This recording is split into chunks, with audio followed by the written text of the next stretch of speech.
அகர முதல எழுத்தெல்லாம் ஆதிபகவன் முதற்றே உலகு. இன்றைய தினம் நவில் தரும் நூல்நயத்தின் 105வது நிகழ்வு. இந்த இணையவழி நிகழ்விற்கு இணைந்துள்ள அனைத்து நல்லுள்ளங்களுக்கும் என் இனிய மாலை வணக்கங்கள். சற்றேறக்குறைய 2 ஆண்டுகளுக்கு மேலாக வள்ளுவர் குரல் குடும்பம் வலைதமிழ்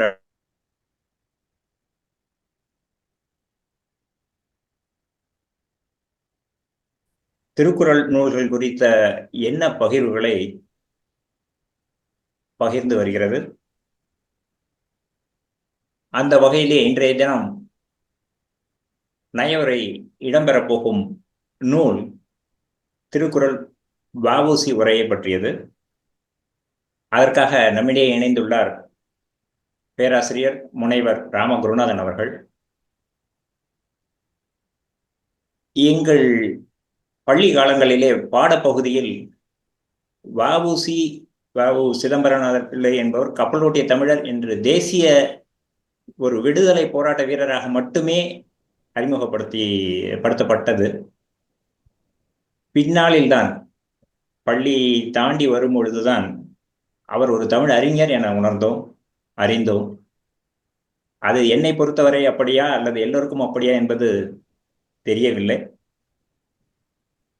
ஆனால் அதற்கு பின்தான் அவர் திருக்குறளில் எந்த அளவுக்கு ஆழம் கண்டுள்ளார் என்பதை அண்மையில் பேராசிரியர் அவர்கள் எழுதியுள்ள பல்துறை கட்டுரைகள் என்பதில் ஒரு கட்டுரையாக இடம்பெற்றுள்ள வ.உ.சி. உரையை பற்றிய கட்டுரையை படித்த போது உணர்ந்தேன்.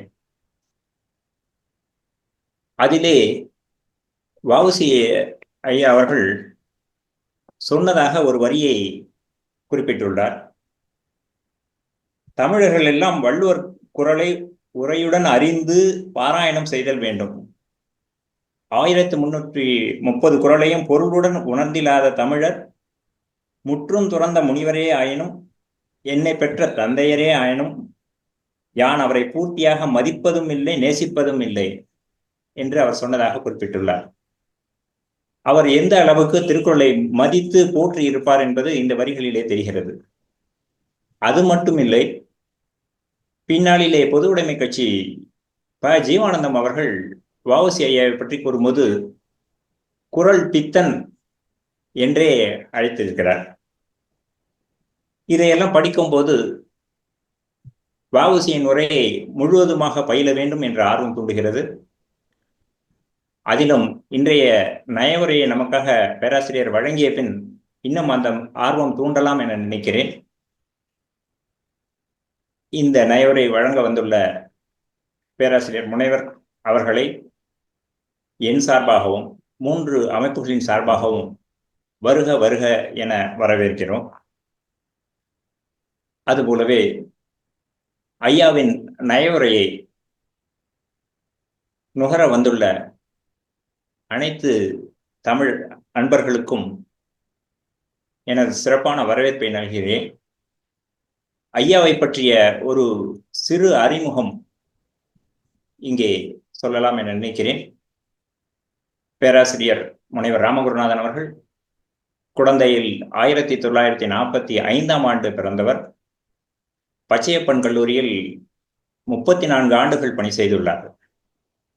தமிழில் முதுகலையும் குறிஞ்சி நில இயற்கையும் சமூகமும் என்ற தலைப்பில் முதுநிலை இலக்கியம் அதாவது எம்லிட் பட்டமும், அகிலன் புதினங்களில் கதை மாந்தர் என்ற பொருளில் முனைவர் பட்டமும் பெற்றவர். இது தவிர இவரது மேற்பார்வையில் 55 ஆய்வு நிறைஞர்களும் அதாவது எம்ஃபில் 16 முனைவர் பட்டங்களும் பெற்றுள்ளனர். கல்வி தொடர்பான பணி என்று பார்த்தால் பல்கலைக்கழகங்களில் பாடத்திட்ட குழு, புத்தொழி பயிற்சிகள், தேசிய மற்றும் பன்னாட்டு கருத்தரங்குகளில் ஆய்வு கட்டுரைகள் வாசிப்பு, அறக்கட்டளை சொற்பொழிவுகள், சென்னை தூய இருதய பயிற்சி கல்லூரியில் வருகை தரு பேராசிரியராக 1999 முதல் 2002 வரை பிற்படுத்தப்பட்ட மாணவர்களுக்கான IAS பயிற்சி அளித்தமை போன்ற பல களங்களை கண்டவர். எழுதிய நூல்கள் என்று நோக்கினால் ஊமை காலங்கள் என புதினத்தில் தொடங்கி ஒப்பீட்டு இலக்கியமாக சங்க பாடல்களும் ஜப்பானிய கவிதைகளும் மற்றும் கீரரும் கீட்ஸும் போன்றவையும், குறிஞ்சி வளம், புறநானூறு ஒரு புதிய பார்வை போன்ற ஆய்வுக் கட்டுரைகளும், மொழிபெயர்ப்பு நூல்களாக மூன்றெழுகணல், அதாவது கீட்ஸின் கவிதை மொழிபெயர்ப்பாகவும், பெயர்வு, மண்மகன், அதாவது சிறுகதைகளின் தொகுப்பு, வடகிழக்கு இந்தியாவின் பிறந்த அந்த சிறுகதை போன்ற மொழிபெயர்ப்பு நூல்கள், பூமிக்குள் இல்லை புதையல் எனும் தன்னம்பிக்கை நூல், பெண்ணியம், தலித்தியம், கவிதையியல், திறனாய்வியல் போன்ற தொகுப்பு நூல்கள், சிறுபானாற்றுப்படை, குறிஞ்சிப்பாட்டு, முல்லைப்பாட்டு, நெடுநல்வாடை, பட்டினப்பாலை போன்ற சங்க இலக்கிய நூல்களுக்கு தெளிவுரை மற்றும் அந்தாதி வடிவில் எழுதிய, அந்தாதி என்பது மிக கடினமான பாவடிவம், அந்தாதி வடிவில் எழுதிய முப்பெரும் அந்தாதி, அதாவது மாங்காடு காமாட்சியம்மன், திருவேற்காடு தேவி கருமாரியம்மன் மற்றும் தாராசுரம் தெய்வநாயகி அம்மன் ஆகிய 3 இறைவியை பற்றிய அந்தாதிகள், சமீபத்தில் எழுதிய ராமலிங்க அடிகளார், வெளிவர இருக்கிற ராமானுஜர் முதலிய ஆன்மீக நூல்கள், அது மட்டுமல்ல ஃபெதர்டு ஃபெஸ்டூன்ஸ், அதாவது ஹைக்யூ போயம்ஸ், இவையும் ஐயாவின் படைப்புகளில் சில. இதுபோல 40க்கும் மேற்பட்ட நூல்களை படைப்புலகத்திற்கு தந்துள்ளார். மிக முக்கியமாக திருக்குறளுக்கு நடைமுறை உரை என்ற வடிவில் சிறுவர்களுக்காக எளிதில் விளங்கும் வண்ணம் ஒரு உரை எழுதியுள்ளார். அதன் 3வது பதிப்பு தற்போது வெளிவந்துள்ளது. மேலும் மதிப்புரை, அணிந்துரை என்ற வடிவில் பல அறிஞர் தொடங்கி இளம் எழுத்தாளர்களின் நூல்களை படித்து தன் பதிவுகளை பதித்துள்ளார். ஏற்றுக்கொண்டிருக்கிற அல்லது ஏற்றுக்கொண்ட பொறுப்புகள் எனும்போது, சாகித்ய அகாடமி நியூ டெல்லியில் ஆலோசனை குழு உறுப்பினர், கொல்கத்தா ராஜா ராம் மோகன் ராய் நூலக நிதி நல்கை குழுவின் நெறியாளர் ஆகிய பதவிகளில் அல்லது பொறுப்பில், பதவி என்பதை விட பொறுப்புகளில் இருந்து திறம்பட பணியாற்றியவர். தற்போது சென்னை கன்னிமர மாநில மைய நூலகத்தின் மற்றும் திருவள்ளுவர் இலக்கிய மன்றம், சென்னை வானம்பேட்டை, கும்பகோணம் சிவகுருநாதன் செந்தமிழ் நூல் நிலையம் ஆகியவற்றில் செயலாளராக தொடர்ந்து பணிபுரிந்து வருகிறார். அகில இந்திய தமிழ் எழுத்தாளர் சங்கத்தின் தமிழ்நாட்டின் தலைவராக உள்ளார். இவருக்கு வழங்கப்பட்ட விருதுகள் எனும்போது 2021ஆம் ஆண்டிற்கான தமிழக அரசின் சிறந்த மொழிபெயர்ப்பாளர் விருது, SRM பல்கலைக்கழகம் வழங்கிய பரிதிமார் கலைஞர் விருது, சென்னை கம்பன் கழகம் அளித்த தமிழ்நிதி விருது, அது மட்டுமல்ல மேலும் ஒப்பிலக்கிய பாமணி, சங்க இலக்கிய செம்மல், மூவா விருது, திசையெட்டும் விருது அம்மையார் இணைந்துள்ளார்கள். கண்ணப்பன் வாசிக அறக்கட்டளை வழங்கியது என இவை நீளும். இளைய படைப்பாளிகளை ஊக்குவிப்பதில் பேரார்வம் கொள்வோர். அதனால்தான் என்னவோ நமது பேராசிரியர் அரங்க ராமலிங்கம், கவிப்பேரரசு வைரமுத்து, திரு வைகை செல்வன், பேராசிரியர் பாரதி பாலன், திரைப்பட புகழ் கவிஞர்கள் முத்துக்குமார், கபிலன், இளங்கம்மன் ஆகியோர் இவரது முக்கிய மாணாக்கர்களாகி தத்தம் துறைகளில் மிளிர்ந்தார்களோ என தோன்றுகிறது. இப்படியாக தமிழ் இலக்கிய படைப்புலகத்திற்காக 80 வயதிலும் இன்னும் இளைஞனாக தன் பயணத்தை தொடர்கிறார். இன்றைய தினம் இவரது இலக்கிய பயணத்தில் ஒரு மைல்கல்லாக நமக்காக ஒரு நயவரை வழங்க உள்ளார். ஐயா அவர்களை நயவரை வழங்குமாறு அன்புடன் வரவேற்கிறோம். நன்றி. அனைவருக்கும் வணக்கம். கேக்குதா? கேக்குது. திருக்குறள் நண்பர்கள் அனைவருக்கும் மீண்டும் ஒரு முறை வணக்கத்தையும் வாழ்த்தினையும் கூறி, திருவிக்காவினுடைய திருக்குறள் உரையை பற்றி நான் சிறிதளவு பேச இருக்கிறேன். எட்டி பார்க்கும் குட்டி புனையாகத்தான் என்னுடைய உரை அமையும். திருக்குறளில் ஆழமாக என்னுடைய கருத்தை செலுத்தாவிட்டாலும் கூட வ.உ.சி.யுடைய உரையை படிக்கும் பொழுதுதான் அவருடைய உரை கடல் அணையது. அறத்துப்பால் என்று ஒன்றை எடுத்துக்கொண்டாலே மாதக்கணக்கில் பேசலாம். என்றால் பொருட்பாலையும் காமத்துப்பாலையும் எப்படி முடிப்பது என்று தெரியவில்லை. அந்த அளவுக்கு அவர் ஆழங்கால் பட்டவர் நம்முடைய வ.உ.சி. வாழ்க்கையிலேயே மிகவும் துன்பப்பட்ட ஒரு தேசிய தலைவராக, போராட்ட வீரராக இருந்திருக்கிறார். அவரை தொடக்கத்திலே வரவேற்பிலே சொன்னது போல ஒரு தேசிய தலைவராகவோ போராட்ட வீரராக தான் பார்த்திருக்கிறார். இலக்கியவாதி என்ற வகையிலே பார்ப்பதற்கு பலருக்கு தெரியாது. ஆனால் மிகச்சிறந்த முறையிலே அவர் உரையில இருக்கிறார். தொல்காப்பியத்துக்கு மிக சிறந்த உரையை அவர் அளித்திருக்கிறார். இது பெரிய அவர் எடுத்துக்கொண்ட எந்த ஒரு நூலையும் சீர்தூக்கி பார்க்கிற பொழுது அதிலே நுண்மான் நுழைகுலத்தை மிகச்சிறந்த முறையிலே நுணுகி ஆராய்ந்து தெளிவான கருத்தை, நுட்பத்தை ஆழமாக உணர்த்தியிருக்கிறார். இன்னும் சொல்ல போனார், தொல்காப்பியத்தை பற்றி அவர் முதலிலே இளம்பூரணார் உரை எழுதுகிறார். தொல்காப்பியருக்கு முதலில் உரை எழுதிய இளம்பூரணாருடைய உரையை அவர் பதிப்பித்திருக்கிறார். அவருக்கு மணக்குடவர் மீது மிகச்சிறந்த ஒரு ஈடுபாடு இருந்திருக்கிறது. எனவேதான் மணக்குடவர் உரையை ஆழமாக படித்து அதுக்கு நுண்ணிய பொருளை தந்திருக்கிறார். பரிமேலழகர் உரையை படித்து ஏற்பன ஏற்றும், கொள்வன கொண்டும், தள்ளுவன தள்ளியும், நாகரிகமாக மறுத்தும் தம்முடைய உரையை அவர் எழுதி செல்கிறார். தொல்காப்பிய எழுத்ததிகாரத்தையும் பொருளதிகாரத்தையும் இளம்பூரணர் உரையோடு அவர் பதிப்பினை கொண்டு வந்தார். அவர் காலம் வரை வெளிவராதிருந்த மணக்குடவர் உரை அவருடைய செம்மை பதிப்பாக முதலில் வெளியிடப்பட்டது. அதுக்கு காரணம் சொல்கிறார், மணக்குடவரும் பரிமேல் அழகரும் அதிகார முறையில் சிறிதும் குரட்பாக்களின் முறையில் பெரிதும் வேறுபட்டிருப்பதோடு பல குறள்களுக்கு வெவ்வேறு பாடங்கள் கொண்டும் பல குறள்களுக்கு வெவ்வேறு பொருள்கள் உரைத்து உள்ளன. இவ்வேற்றுமையை காண்பார் திருக்குறளில் பெருமையையும் அதன் மூலபாடங்கள் வேறுபட்டுள்ள தன்மையையும் நன்கு அறிவதோடு குறள்களுக்கும் வேறுபட்டுள்ள தன்மையையும் நன்கு அறிவதோடு இருவரும் உரைத்துள்ள மணக்குடவரும் பரிமேலழகரும் உரைத்திருக்கின்ற அந்த உரையை சீர்தூக்கி பார்த்து தம்முடைய கருத்தை தெளிவாக தம்முடைய பதிப்புரையிலும் நூல் உரையிலும் சொல்லியிருக்கிறார். அருட்பாலை மட்டும் எடுத்துக்கொண்டு மணக்குடவர் உரையோடு முதலில் 1917ஆம் ஆண்டு வெளியிட்ட வ.உ.சி.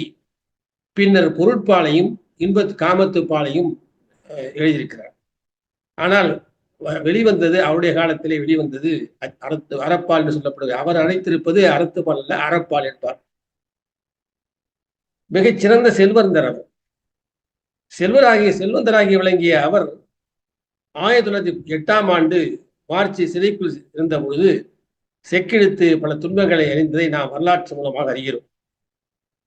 மிகச்சிறந்த அறிஞராக விளங்கிய அவர் சிறையில் இருந்தபடியே எழுதியிருக்கிறார். சிலவற்றை குறிப்பாக ஜேம்ஸ் ஆனின் நூல்களை மொழிபெயர்த்திருக்கிறார். பின்னர் கவிஞராக இருந்து கொண்டு அவர் பாடல் திரட்டு நூலை எழுதியிருக்கிறார். அதே காலகட்டத்தில் கண்ணனூர் சிறையில் இருந்தவாறே மெய் அறிவு என்ற நூல்களை இருக்கிறார். 1917 ஆண்டு திருக்குறள் மணக்குடவர் உரையையும் 1920 முதல் பகுதியாக தொல்காப்பியம் இளம்பூரணர் உரையையும் 1935ஆம் ஆண்டு திருக்குறள் அறப்பால் எழுதிய அகல உரையும் வெளியிட்டார். இறுதியாக சிவஞான போத உரையையும் அச்சில் கொண்டு வந்தார்.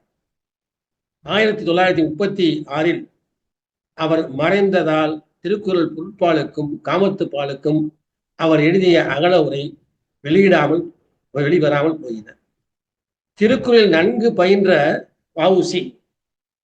அன்று பெரிதும் வழக்கில் இருந்த பரிமேலழகர் உரையில் உள்ள குறைபாடுகளை உணர்ந்தார். அந்த நிலையில் அவர் அந்த திருக்குறள் மணக்குடவர் உரையில் பறி கொடுத்த அவர் பரிமேலழகருடைய உரையை மீண்டும் புதுக்கி தாமே திருக்குறள் முழுமைக்கும் உரையெழுத்தினார். இப்படி பல்வகையிலும் தன்னுடைய ஆற்றலை வெளிப்படுத்திய திருக்குறள் அறிஞராக திகழ்ந்தவர் அவர். அறப்பாலில் 3 அதிகாரங்களை வ.உ.சி. இடைப்பாயிரம் என்பார். முதல் 3 அதிகாரங்களை அவர் ஏற்றுக்கொள்ளவில்லை. அவற்றையெல்லாம் உரைப்பாயிரம் என்று இடைச்சலாக வந்த பாயிரம். ஆக முதல் 30 குறள்களும் பின்னர் வந்தது யாரோ எழுதியதாக ஒரு வழக்கிலே நினைக்கிறார். அவர் தொடக்கத்திலே அரண் வலியுறுத்தலிருந்து தொடங்குகிறார். திருக்குறளின் முப்பாலை அறப்பால் என்றும் பொருட்பால் என்றும் இன்பப்பால் என்றும் வழங்குவார். கடவுள் வாழ்த்து, வான் சிறப்பு, நீத்தார் பெருமை ஆகிய 3 அதிகாரங்களை வள்ளுவர் செய்திருக்க மாட்டார் என்பது அவருடைய துணிவு.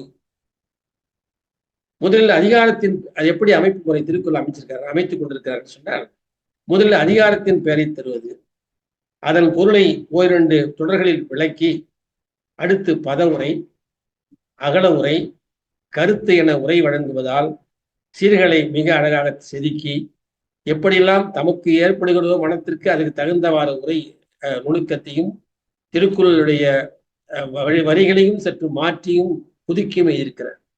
இது ஒரு வகையில அவர் செய்த புதுமைன்னு சொல்லுவார். அதற்கான காரணத்தையும் தடை விடைகளையும் தந்திருக்கிறார் என்பதை நான் நினைத்து பார்க்க வேண்டும். திருக்குறளிலே அவர் ஆழங்கால் பட்டவர் என்பதற்கு மிக சிறந்த உரையாக நான் எடுத்துக்கொண்டது அறத்துப்பாலை மட்டுமே. அறப்பாலை மட்டும்தான் நீங்க நான் பேச இருக்கிறேன், சொல்ல இருக்கிறேன். அவருடைய கருத்தை சொல்லுகிற பொழுதுதான் நமக்கு பல இடங்களில் எவ்வாறெல்லாம் அவர் வேறுபட்டிருக்கிறார் என்பதை பார்க்க தோன்றுகிறது.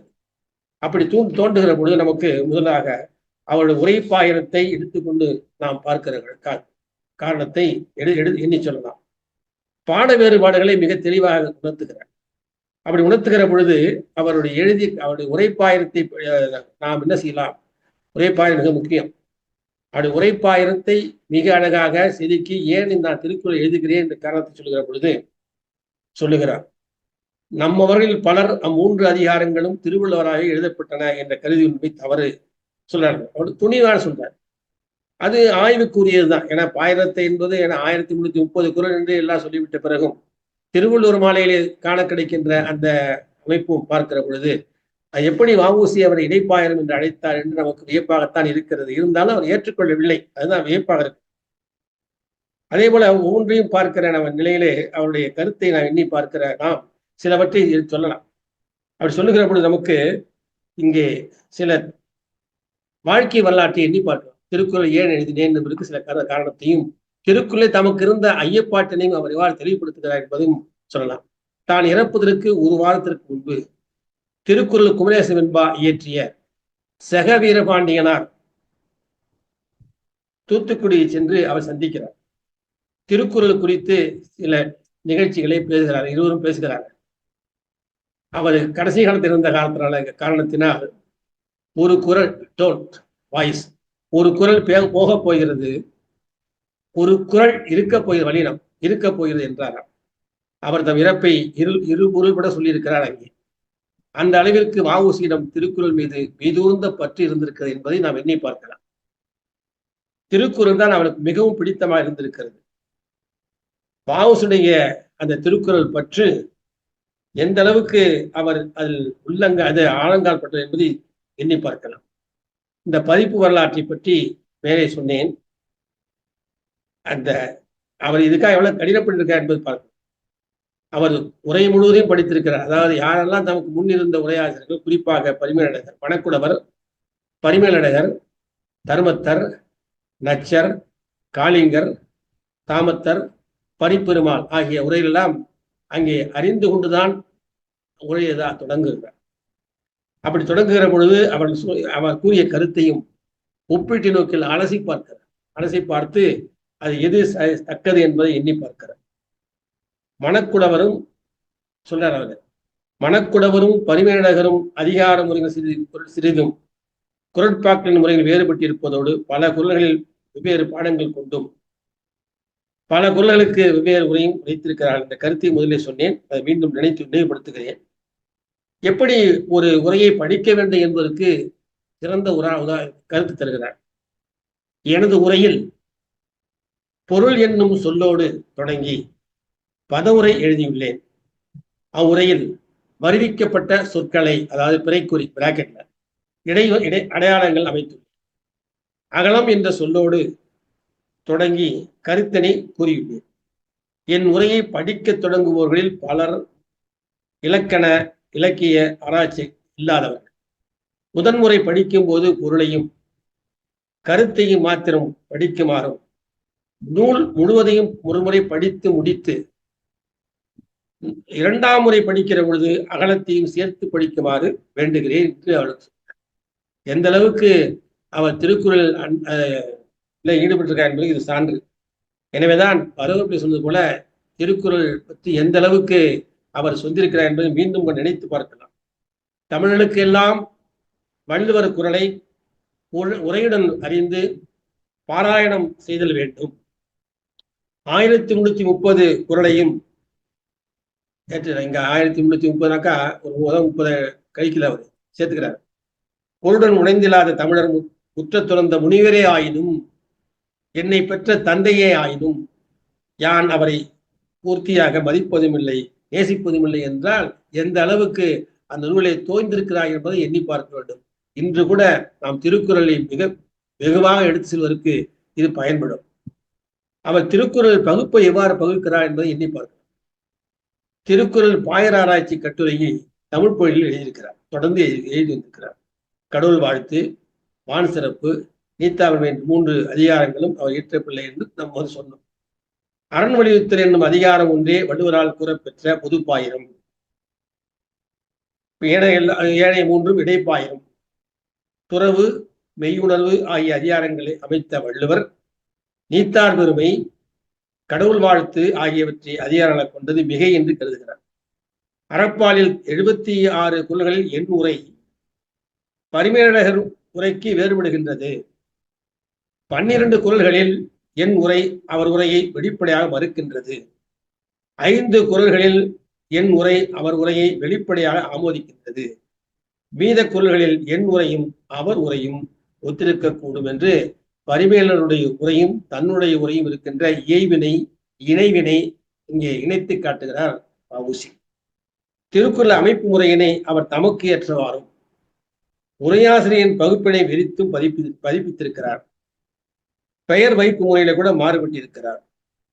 அறப்பாலின் அமைப்பு முறை இடைப்பாயிரம், அவர் உரைப்பாயிரம், இல்லறவியல், துறவியல், துறவரவியல், வீட்டியல், ஊழியல் என பகுப்பர்.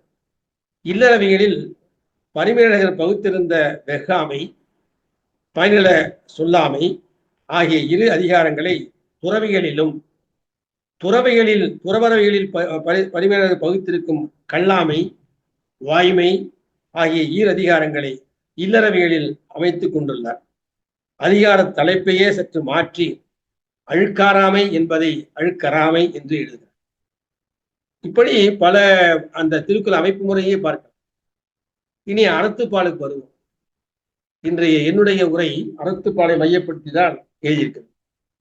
அதிகார வைப்பு முறையை பார்க்கிறவர் நமக்கு கொஞ்சம் சற்று வியப்பாக இருக்கும்.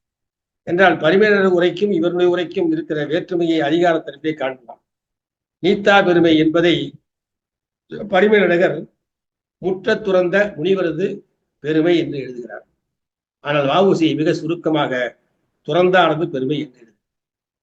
அரண் வலியுறுத்தலே பரிமேலழகர் இம்மை, மறுமை, வீடு என்றும் 3னையும் பயத்தலான் அவற்றின் வலிமையுடைத்து என்பது கூறல் என்பது பரிமேலழகர் உரை. இவர் மிக சுருக்கமாக அறத்தினது வலிமை கூறல். மக்கட்பேரறிந்து அந்த தலைப்பையை மாற்றி இருக்கிறார். பரிமேலழகர் புதல்வரை பெறுதல் என்று சொல்கிறார். ஆனால் இது மக்களை பெறுதல் என்று அழகான தலைப்பு சொல்கிறார். மக்கள் என்றால் ஆண் மக்களையும் பெண் மக்களையும் உள்ளிட்டது. ஆனால் புதல்வரை பெறுதல் என்று பரிமேலழகர் உரை ஆண் மக்களை மட்டுமே உள்ளிட்டது. அடக்கமுடைமை பற்றி இங்கே சொல்லுகிற பொழுது பரிமேலழகர் சொல்கிறார், மெய், மொழி, மனங்கள் தீநெறிக்கண் செல்லாது அடங்குதல் ஆகியது இங்கே அடக்கமுடைமை. வ.உ.சி சற்றே விரித்து தான் அடங்கி ஒழுகுதலும், தன்னை அடக்கி ஒழுகுதலும், தன்னை அடக்குதல், தன் பொறிகளை முதலியவற்றை அடக்குதல் என்று அதை விளக்கமாக எழுதுகிறார். அதே போல ஒவ்வொன்றையும் சொல்றார். கூடா ஒழுக்கம் இங்கே பரிமேலழகர் உரை எழுதுகிற பொழுது சற்று விரித்து சொல்கிறார். இங்கே பரிமேலழகர் தாம் விட்ட காம இன்பத்தை உரண் இன்மையால் பின்னும் விரும்புமாறு தோன்ற அவ்வாறே கொண்டு நின்று தவத்தோடு பொருந்தாத தீய ஒழுக்கம் என்று இருக்கிறார். ஆனால் இவர் வ.உ.சி மிக சுருக்கமாக, ரத்தின சுருக்கமாக பொருந்தாத ஒழுக்கம் என்று சொல்கிறார். துறவு என்பதை பற்றி நாம் எண்ணுகிற பொழுது அந்த அதிகார தலைப்பு வரிமையிடம் சொல்கிறார். புறமாகிய செல்வத்தின் கண்ணும் அகமாகிய யாக்கையின் கண்ணும் உளதாம் பற்றினை அவற்றது நிலையாமை நோக்கி விடுதல் என்று பரிமையிட உரை பிரிக்கிறார். ஆனால் இவர் வ.உ.சி பரிமையிட உரையை உள்வாங்கிக் கொண்டு அகப்பற்று புறப்பற்று ஆகியவற்றை விடுதல் என்று சொல்கிறார். இப்படி அதிகார தலைப்பிலேயே சில நிகழ்ச்சியை சொல்லுவோம். அடுத்து பொருள் விளக்கத்துக்கு வருவோம். சொல் பொருள் விளக்கத்தையும் அங்கேயே மறுப்புரையும் தருகிறார். இது தனிப்பட்ட முறையிலே வ.உ.சிக்கு இருந்த மிகுந்த ஈடுபாட்டையும் எப்படி ஒரு கருத்தை மறுப்பது என்று நாகரிகா மறுப்பது என்பதையும் இங்கு சொல்லும். அது முதல் குரலை பாருங்களேன். அகர முதல எழுத்தெல்லாம் என்று வர குரட்பாவிற்கு தம் கருத்தாக உலகிற்கு முதற்காரணம் மெய்ப்பொருள் என்கிறார். கடவுள் சொல்ல மெய்ப்பொருள் என்கிறார். குடத்திற்கு முதற்காரணம் மண். எல்லாவித ஒளி எழுத்துகளுக்கும் அகர ஒளி எழுத்து முதற்காரணம் ஆதல் போல எல்லா உலகப் பொருளுக்கும் மெய்ப்பொருள் முதற்காரணம் என்று உரைத்திருப்பது ஆழ்ந்த சிந்தனை வெளிப்பாடு. மேலும் மெய்யுணர்வு என்னும் அதிகாரத்தில் கூறியுள்ள கருத்தை இங்கு தொடர்புபடுத்துவது பொருத்தம். மெய்ப்பொருள் என்பதற்கு என்றும் உள்ள பொருள் என்றும் அழியாமல் நிலைத்திருக்கும் பொருள் என்றும் உலக பொருளுக்கு ஆதாரமாக உள்ளது என்றும் விளக்கி இருப்பதனை இங்கு நாம் ஒப்பிட்டு உணர வேண்டும். கடவுள் பற்றுடைய அவர் உலக உயிர்களுக்கு முதற்காரணம் மெய்ப்பொருள் என்று சிந்தித்திருப்பது வியப்பிற்குரியது, ஆழ்ந்த நுண்ணறிவுடைய அங்கே திறனை வெளிப்படுத்தக்கூடியதாக இருக்கிறது. இருள் சேர் இருவினை. இந்த இருவினை என்பதை மிக சொல்ற. இதற்கு எதிராக இந்த சொல் விளக்கத்திற்கு இருள் சேர் இருவினை என வரும் குறளுக்கு பிற உரையாசிரியரின் கருத்தை மறுத்து இருவினை என்பது நல்வினை தீவினை ஆகியன என சொல்லிவிட்டு இருவினை பயன்களாவன பிறப்பு இறப்புகள் என்கிறார். பிறப்பும் இறப்பும் இருவினை என்று. மேலும் நல்வினையை பொன்விலங்கு என்றும் தீவினையை இரும்பு விலங்கையும் ஒக்கும் என்று உரைப்பாரும் உள்ளர். இப்படி உரையா செய்திருக்காங்க. தாமத்தை எழுதியிருக்கிறார். நல்வினையே அறம் என்றும் அது வீட்டை அழிக்கும் என்றும் இந்நூலாசிரியரும் பிற உரையாசிரியரும் கூறுகின்றவையால் நல்வினைக்கு இந்த இந்நூலாசை என்பது தவிர்க்கப்பட வேண்டிய ஒன்று. பொன்விலங்கிற்கு ஒப்பிடுவது பொருந்தாது என்று துணிவோடு எடுத்து காட்டுகிறார். கோலில் பொய்யில் குணமிழவே என்ற குரட்பாவிற்கு இலக்கண குறிப்பை எழுதுகிற பொழுது பரிமேலரை காட்டிலும் இலக்கண குறிப்பை அதிகமாக பயன்படுத்தி தெளிவுபட சொல்லுகிறார். முக்கியமா ஏன்னா இந்த காலத்து இளைஞர்களுக்கு இலக்கண குறிப்பு என்பது கொஞ்சம் ரொம்ப கசப்பான உணர்ச்சியா இருக்கு. ஆனால் ஒவ்வொரு குறளுக்கும் எழுதியிருக்கின்ற இலக்கண குறிப்பை படிக்கிற பொழுது நாம் இலக்கண குறிப்போடு அதுக்குரிய இலக்கணத்தை நன்றாக புரிந்து கொண்டு தெளிவாக உணர்ந்து கொள்வதற்கு வாய்ப்பு இருக்கிறார். கோயில் பொறியில் குணமிழவே என்று வர தொடங்குகின்ற குரட்பாவிற்கு அவர் எழுதுகிற பொழுது இன்னுருவு ஓமப்பொருளில் வந்தது. ஏகாரம் அசை. கோள் முதல்நிலை தெரிந்த தொழில் பெயர். வணங்கா தலைகள் ஈறுகட்டு நின்றது. பொறி குணம் தாழ் தலை என்பன சாதி உரிமை பெயர்கள் என இது இலக்கண குறிப்பு முதல் தருகிறார். மிக அழகா சொல்றார். அங்க தானம் தவம் என்பதற்கு வருகின்ற குரட்பாவிற்கு மிக அழகா சுருக்கமா சொல்றார். தானம் என்பது நல்லார்க்கு ஈதல் என்றும் ஈகை என்பது இல்லார்க்கு ஈதல் என்றும் அங்கே சுருக்கமாக சொற்பொருள் விளக்கி தருகிறார். அதாவது நல்லார்க்கு ஈதல் சொல்றார். நல்லார்க்கு ஈதல் இல்லார்க்கு ஈதல் ஈகை சொல்றாருங்க. இதை நான் ஏன்பட விளக்குகின்றார். ஈகை என்பது இல்லார்க்கு ஈதல் என்று இது ஒரு சுருக்கமாக தெளிவா இருக்கின்றது. திறப்பினும் செல்வமும் ஈனும் என்ற குரட்பாவிற்கு வருகிற பொழுது அங்கே ஓகாரம் அசை அகுதி ஈண்டு ஆகும் பெயர். அது தரும் நல்வினைக்கு ஆயினமையால் இன்பத்தையும் புகழையும் தரும். செல்வத்தையும் தழுவி நிற்றலால் செல்வமும் என்பதன் உண்மை இறந்தது தழுவி எச்ச உண்மை என்று சொல்கிறார்.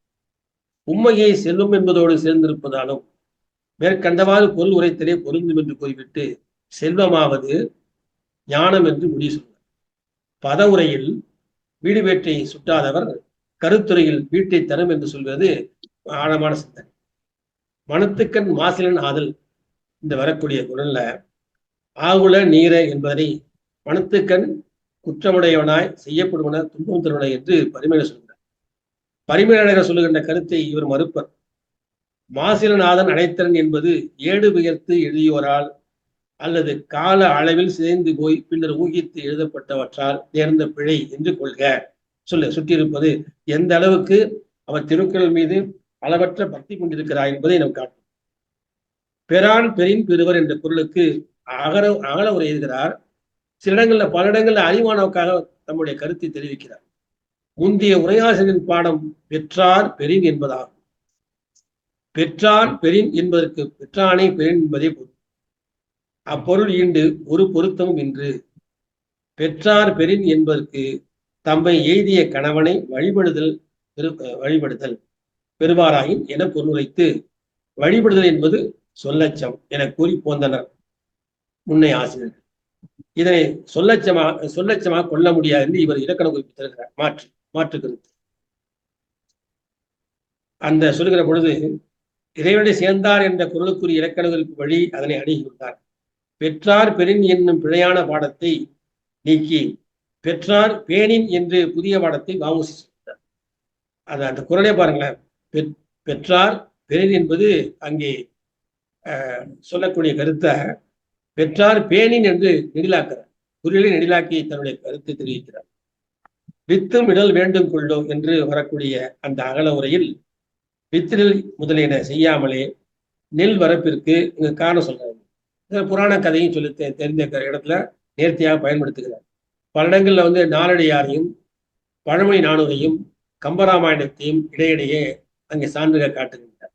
இன்னும் சொல்ல போனால் அகச்சான்றாக தம்முடைய குரலிலிருந்தே சில அகச்சான்று அளித்திருக்கிறார்.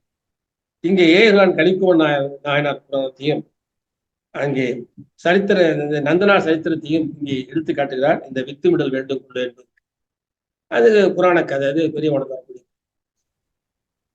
உடைமைகள் இன்மை என வரும் குறளுக்கு புதிய பாடம் உணர்த்துகையில் உடைமைகள் இன்மை என்பதுதான் குறளே. இவர் என்ன செய்யறாரு? உடைமைகள் உண்மை என்று இருக்க வேண்டும் என்று எடுத்துரைக்கிறார். எல்லோரும் அறிந்தது உடைமைகள் இன்மை என்பது. இவர் உடைமைகள் உண்மை என்று இருக்க வேண்டும் என்று எடுத்துரைத்து பிற உரையாசிரியர் கருத்தை மறுக்கிறார். முந்தைய உரையாசிரியர்கள் பாடம் உடையில் இன்மை என்பதாகும். ஒளியும் இருள் என்பது எவ்வளவு முரண்பாடோ அவ்வளவு முரண்பாடே உடைமைகள் இன்மை என்பது என்று சொல்றார். அடுத்து தக்கார் தகவலார் என்று வர குறளிலே பரிமேலுடைய மக்கள் என்றும் மணக்குடவர் அவரவர் ஆரவார தொழில் என்றும் பருதியார் அவர் புதல்வர் என்றும் காளிங்கர் அவரவர் ஒழுக்கம் என்றும் கூறியிருப்ப வஉசி அவருடைய புகழ் அல்லது இகழ் தக்கார் தகவலர் என்பது எஞ்சி நிற்கின்ற புகழ் அல்லது இகழ் ஆகியவற்றில் அறியப்படும் என்று எளிய முறையில் உலகில் சார்ந்த நிலையிலே இயல்பான முறையிலே சொல்லிச்சிருக்கிறார். நாள் என ஒன்று போல் காட்டி உயிர் ஈரும் என்று வரும் குறளுக்கு இலக்கண விதி கொண்டு பொருள் விதித்து கூறுகிறார்.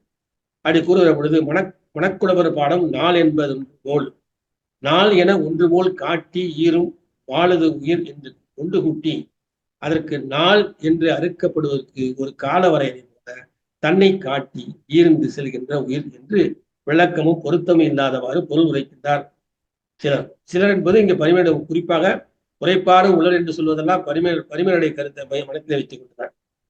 அவர் பரிமேலுடைய காட்டி என்பதை வினையாடையும் பெயராக கொள்ளாமல் வினைச்சமாக கொண்டும் அகுது என்பது செயல் விகாரத்தால் ஆயுதம் கெட்டு நின்றது என்றும் கொள்ளாமல் அது என்று குற்றியலுகரும் அன்றென உரைத்தும் இடர்படுவாராயினர்.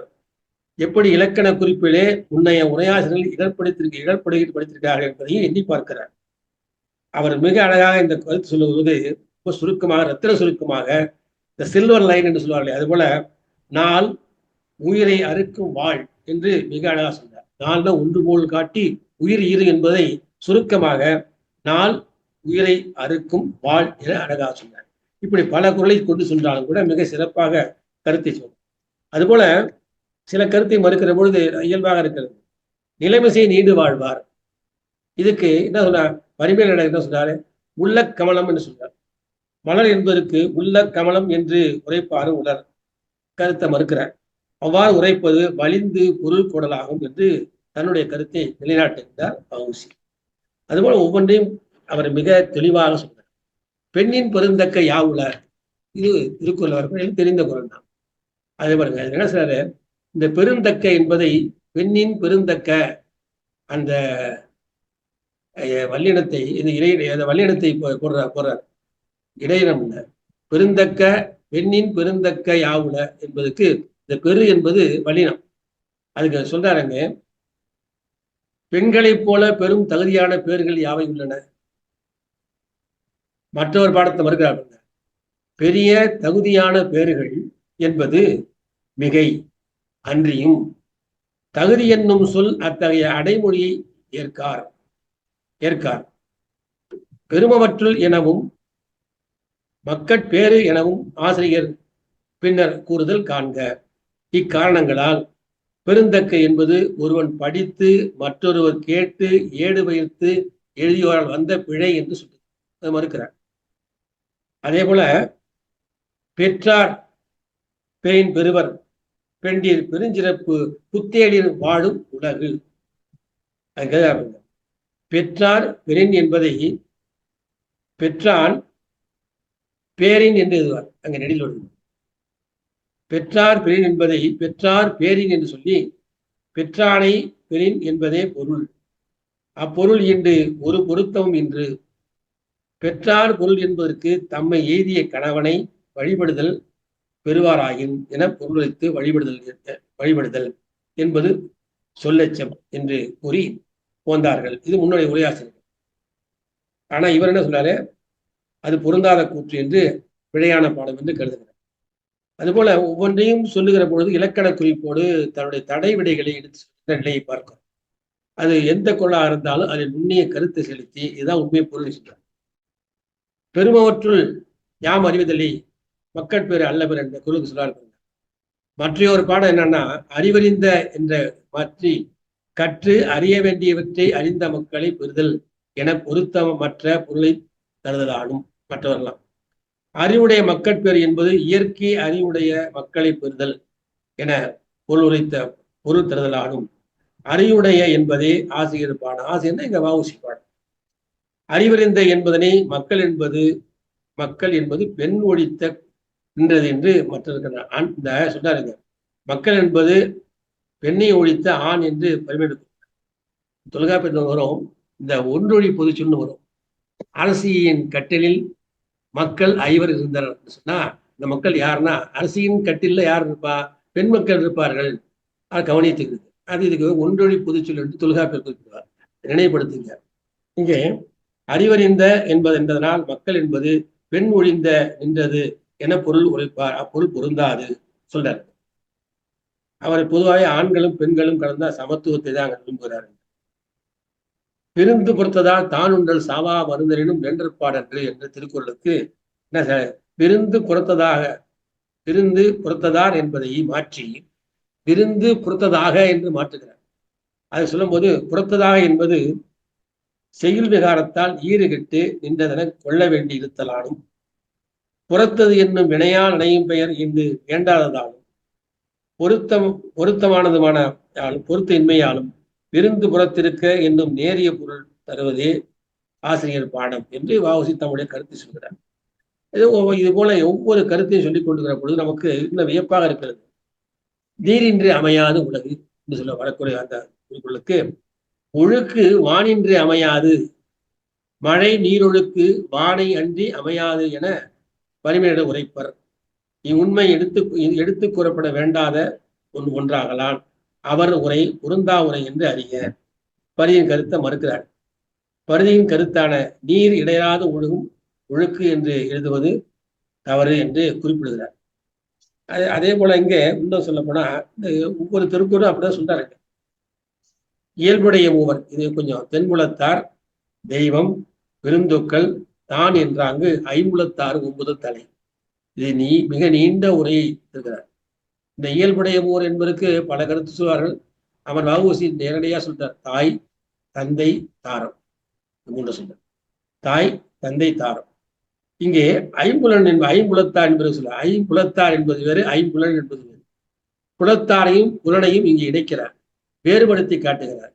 முன்னே உரையாசிரியர் கருத்தை மறுக்கிறார். அப்படி மறுக்கிற பொழுது ஐம்புலன் என்பது திணைவழு.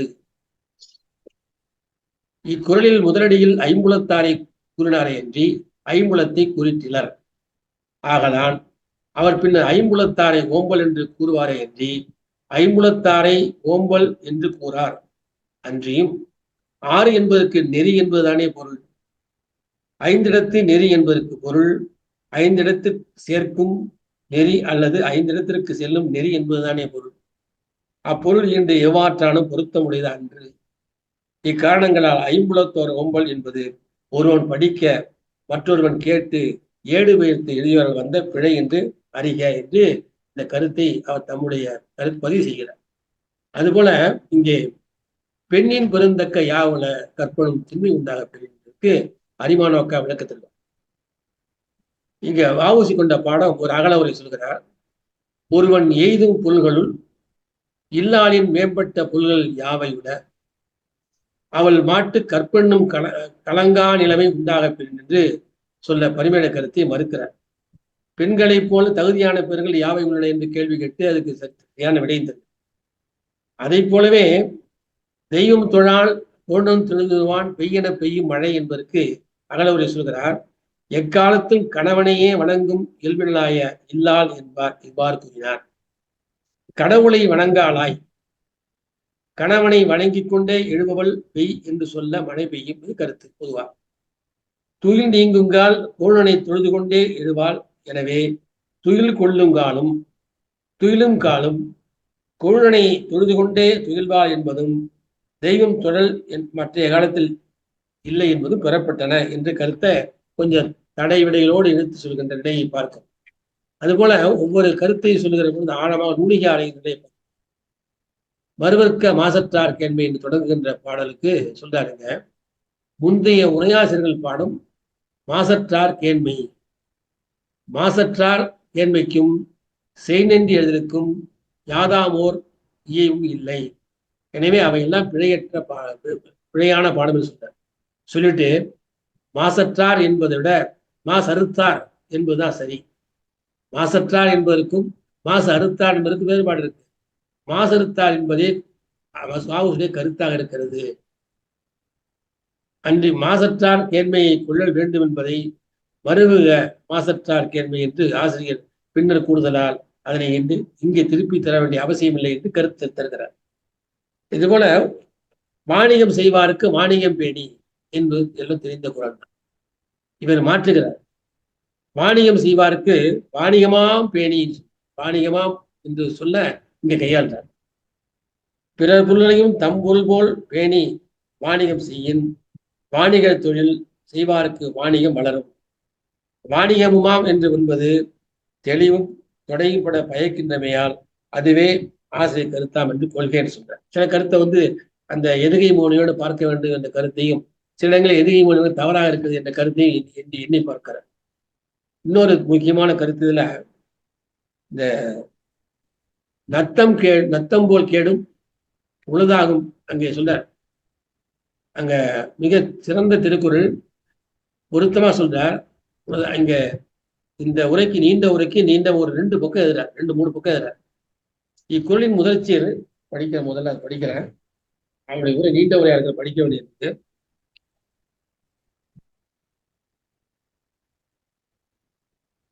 நத்தம்போல் கேடும் உலதாகும் சாக்காடும் வித்தகருக்கல்லாத அறிவு. இது பதவுரை என்ன? நத்தம் போல் என்பது இல்லை, இந்த போல் என்பது கூடாது என்று கருதுகிறார். நத்தம் போர் என்று சொல்றார். நத்தம் போர் போலும் ஆக்கத்தை போர்த்த கேடும், ஆக்கத்தை போர்த்த கேடும் என்று சொல்றாருங்க. உள்ளது ஆகும் சாக்காடும் உள்ளது ஆகும் சாவும். இங்க அகல உரையில சொல்றார். ஈகை தோற்ற மாத்திரத்தால் கேட்டையும் உண்மையில் பொருளாக்கத்தையும் நல்குவதால் அதன் நத்தம் போர் கேடு என்றார். இந்த போல ஒத்துக்கல அவர். பிற நன்மைக்காக உயிரை வழங்குதல் தோற்ற மாத்திரையால் சாவையும் உண்மையில் புகழுடம்போடு கூடி என்றும் உள்ளதாம் தன்மையையும் நல்குவதால் அதனை உள்ளதாகும் சாக்காடு என்றார். பொருள் விளக்கம். உள்ளதாகும் என்பது நகர ஒற்று கெட்டு நின்றது. போர் என்பது வினைத்தொகை.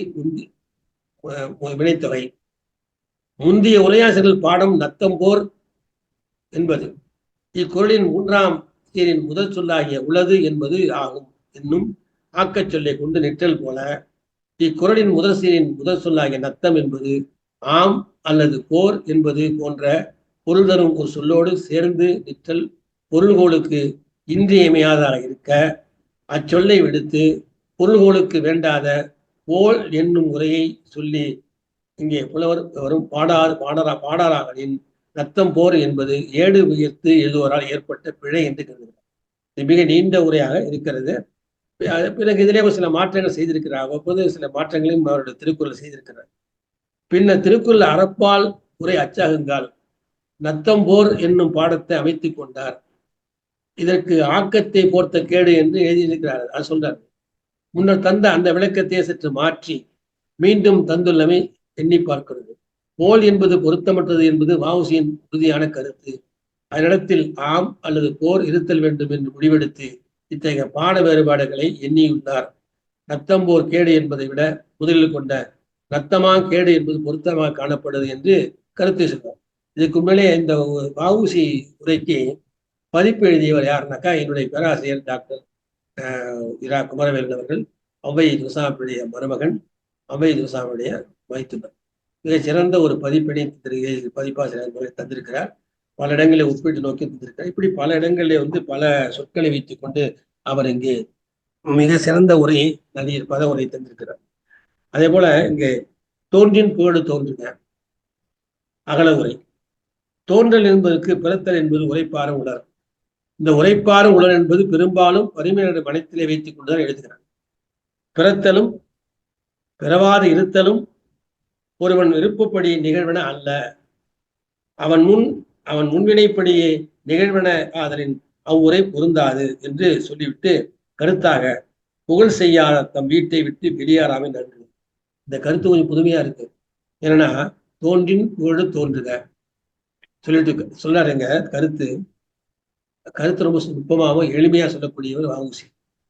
இங்க கொஞ்சம் வியப்பா இருக்கிறது. புகழ் செய்யாதால் தம் வீட்டை விட்டு வெளியேறாமை நன்று என்று சொல்வது சற்று மிகையாக தோன்றுகிறது, வியப்பாக இருக்கிறது. இப்படி பல கருத்துக்களை உள்ளிட்ட தன் நிலைமையை பார்க்கிற நமக்கு சற்று இங்கே வ.உ.சி உரை சில இடங்களிலே நெருடலாக இருக்கிறது. மிகச்சிறந்த சிறிய இடங்கள்ல எல்லா இடத்துலையும் ஏன்னா ரொம்ப ஆழங்கால் பட்டே இருக்கிறார். இங்க அதே மாதிரி ஒவ்வொன்றையும் நான் சொல்லிக்கொண்டே போகலாம். பல இடங்களில் இலக்கிய மேற்கோள் காட்டி சொல்லக்கூடிய நிலையை பார்க்கிறோம். இப்படி பார்க்கிற பொழுது அவர் பல இடங்களிலே திருக்குறள், நாலடியார் எல்லாம் சொன்ன முதலே நாலடியார், பரிமை நாடுகள் ஒவ்வொரு கருத்தையும் சொல்லுகிற பொழுது கூட அவர் எப்படி சொல்றாருன்னா, உலகத்திற்கு முதற்கான மெய்ப்பொருள் சொன்னார் நம்ம கருத்து. அதே போல கல்வியின் பயன் கடவுளை தொழுதல். அது மாதிரியா உணவை அளிப்பதும் உணவாவது துப்பார்க்கு என்று வரக்கூடிய அந்த திருக்குறளை உணவை அளிப்பதும் உணவாவது மழை. இந்த வெகுளி கனவேனும் காத்தல் அரிது என்பது சொல்றார். துறவிகள் ஒரு கணமேனும் வெகுளியை குழலாகாது என்று சொல்றார்.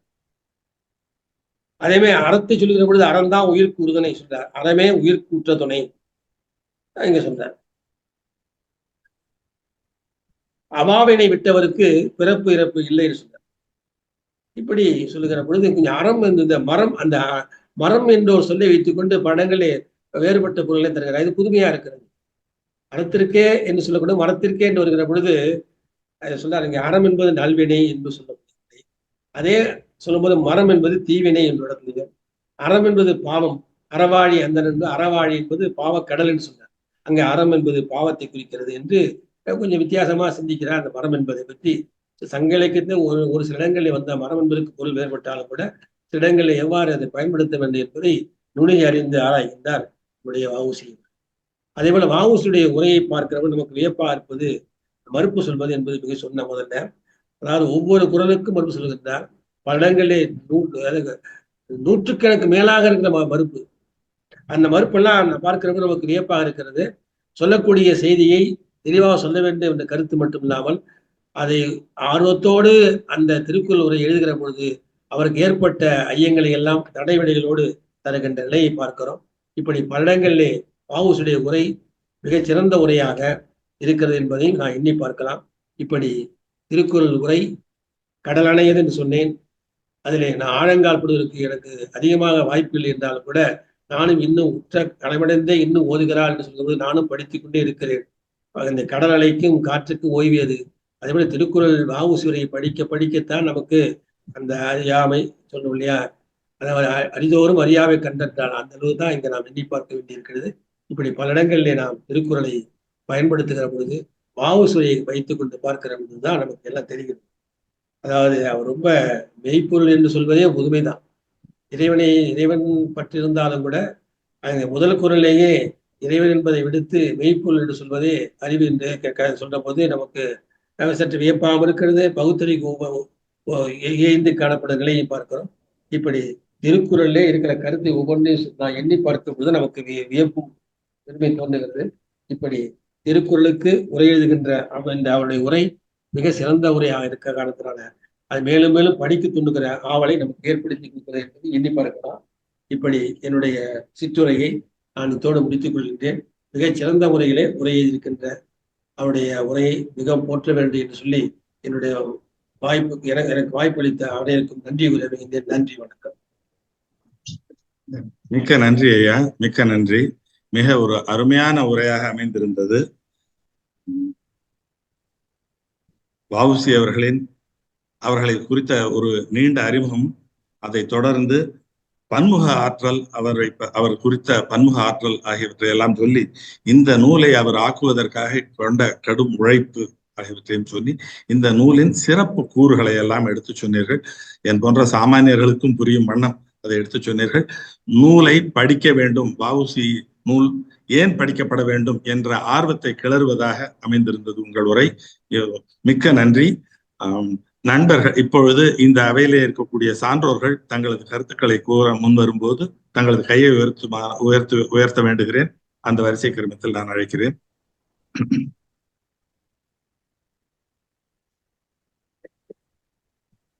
டாக்டர் இனியன், அமெரிக்கால இருந்து இனியன் ஐயா இணைஞ்சிருக்காங்க. வாங்க ஐயா. ஐயா வணக்கம். என்னுடைய குரல் கேட்கிறதுங்க ஐயா? கேக்குது கேக்குது. மகிழ்ச்சி. பேராசிரியர் ராமகுருநாதன் அவர்களுடைய உரை ஒரு கண் திறப்பு உரை என்றுதான் சொல்ல வேண்டும். ஆங்கிலத்தில் சொல்லுவார்கள் ஐ ஓப்பனர் என்று சொல்லி. நாம் மரபியல் சார்ந்த உரைகளையே படித்து கொண்டு வந்த நமக்கு இப்படி ஒரு புத்துரையை, புதுமையான உரையை, புதுமையான போக்கிலே வ.உ.சி. அவர்கள் படைத்திருக்கிறாரே என்று நாம் பார்க்கின்றோம். அதில் உள்ள நுட்பங்களை எல்லாம் நமக்கு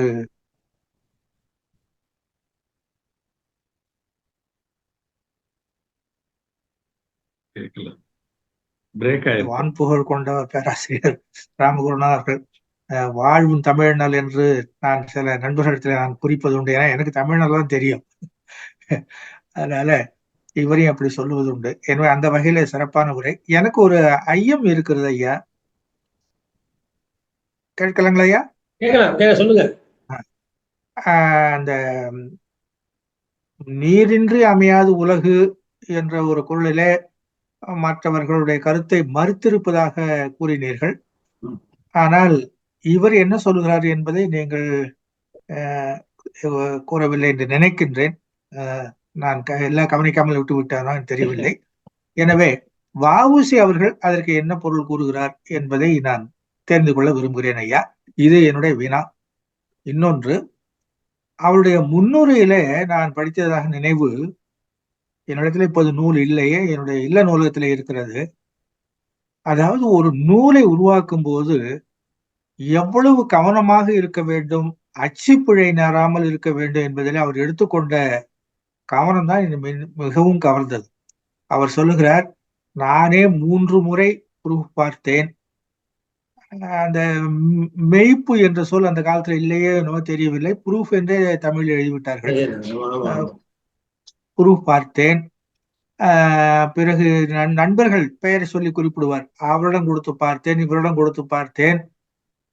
இருந்தாலும் இந்த ஊழ் தான் முந்துரும் என்பது போல ஓரிரு பிழைகளும் இங்கே முந்தி கொண்டு விட்டது. எனவே பிழை திருத்தம் என்று சொல்லி ஒரு பக்கத்தை சேர்க்க வேண்டிய நிலைக்கு தள்ளப்பட்டேன் என்று சொல்லி எவ்வளவு வருந்துகிறார் என்று பாருங்கள். இன்றைக்கு வரக்கூடிய நூல்களிலே எத்தனையோ அச்சு பிழைகள், அதை பற்றி யாராவது கவலைப்படுகிறார்களா? இப்போதெல்லாம் அது போல அந்த எராட்டா என்ற ஆங்கிலத்தை சொல்லுகிறாங்களே, அப்படிப்பட்ட ஒரு பிழை நீக்க பகுதி என்று ஒரு 2-3 பக்கத்தை போட்டால்தான் என்ன, யாரும் அது போடுவதே கிடையாது. இப்ப என்னன்னா, கொள்ளுவதை கொள்ளுக, தள்ளுவதை தள்ளுக, உங்களுக்கு அறிவு இருந்தால் நீங்கள் பார்த்துக் கொள்ளுங்கள் என்பதை போல அள்ளி தெளித்த கோலமாக இன்றைக்கு அச்சுப்பிழைகள் நிறைந்த நூல்களையே நாம் பார்க்கின்ற காலத்துல ஒரு 100 ஆண்டுகளுக்கு முன்னாலே வஉசி எப்படி சிந்தித்திருக்கிறார் என்பதை நாம் எண்ணி பார்க்க வேண்டும். என்னை பொறுத்த வரைக்கும் பிழையற்ற நூல்களை, அது கொஞ்சம் பக்கம் இருந்தாலும் சரி, எழுத்து பிழைகளோ சொற்பிழைகளோ இல்லாமல், அச்சுப்பிழை இல்லாமல் பார்த்துக் கொள்வது மிக நல்லது என்ற செய்தியும் வஉசி அவர்கள் தன்னுடைய முன்னுரையிலே குறிப்பிட்டிருக்கிறார். ஐயா, நன்றி ஐயா, வணக்கம்.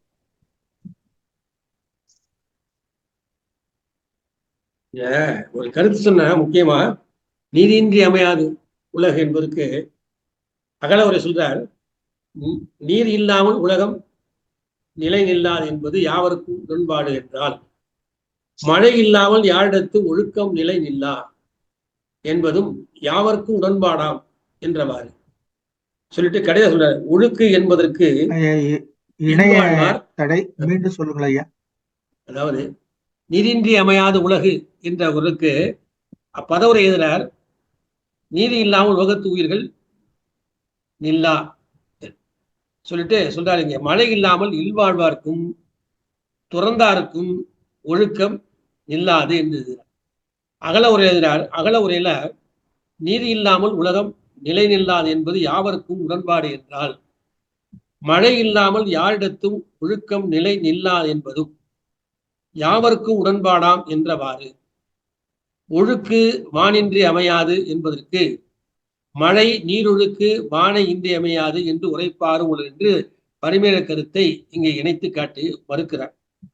உண்மை எடுத்து கூறப்பட வேண்டாத ஒன்றாகலாம் அவர் உரை பொருந்தாமை அறிக, பரிமேலுடைய பொருந்தாமை அறிக சொல்லிட்டு, உலகு என்பது ஆகு பெயர், உலகத்து வாழும் உயிர்களுக்கு ஆயினமையால் உலகு என்றமையால் அதற்கு ஏற்ப அதன் பயனிலையே அமையாது என்றார்.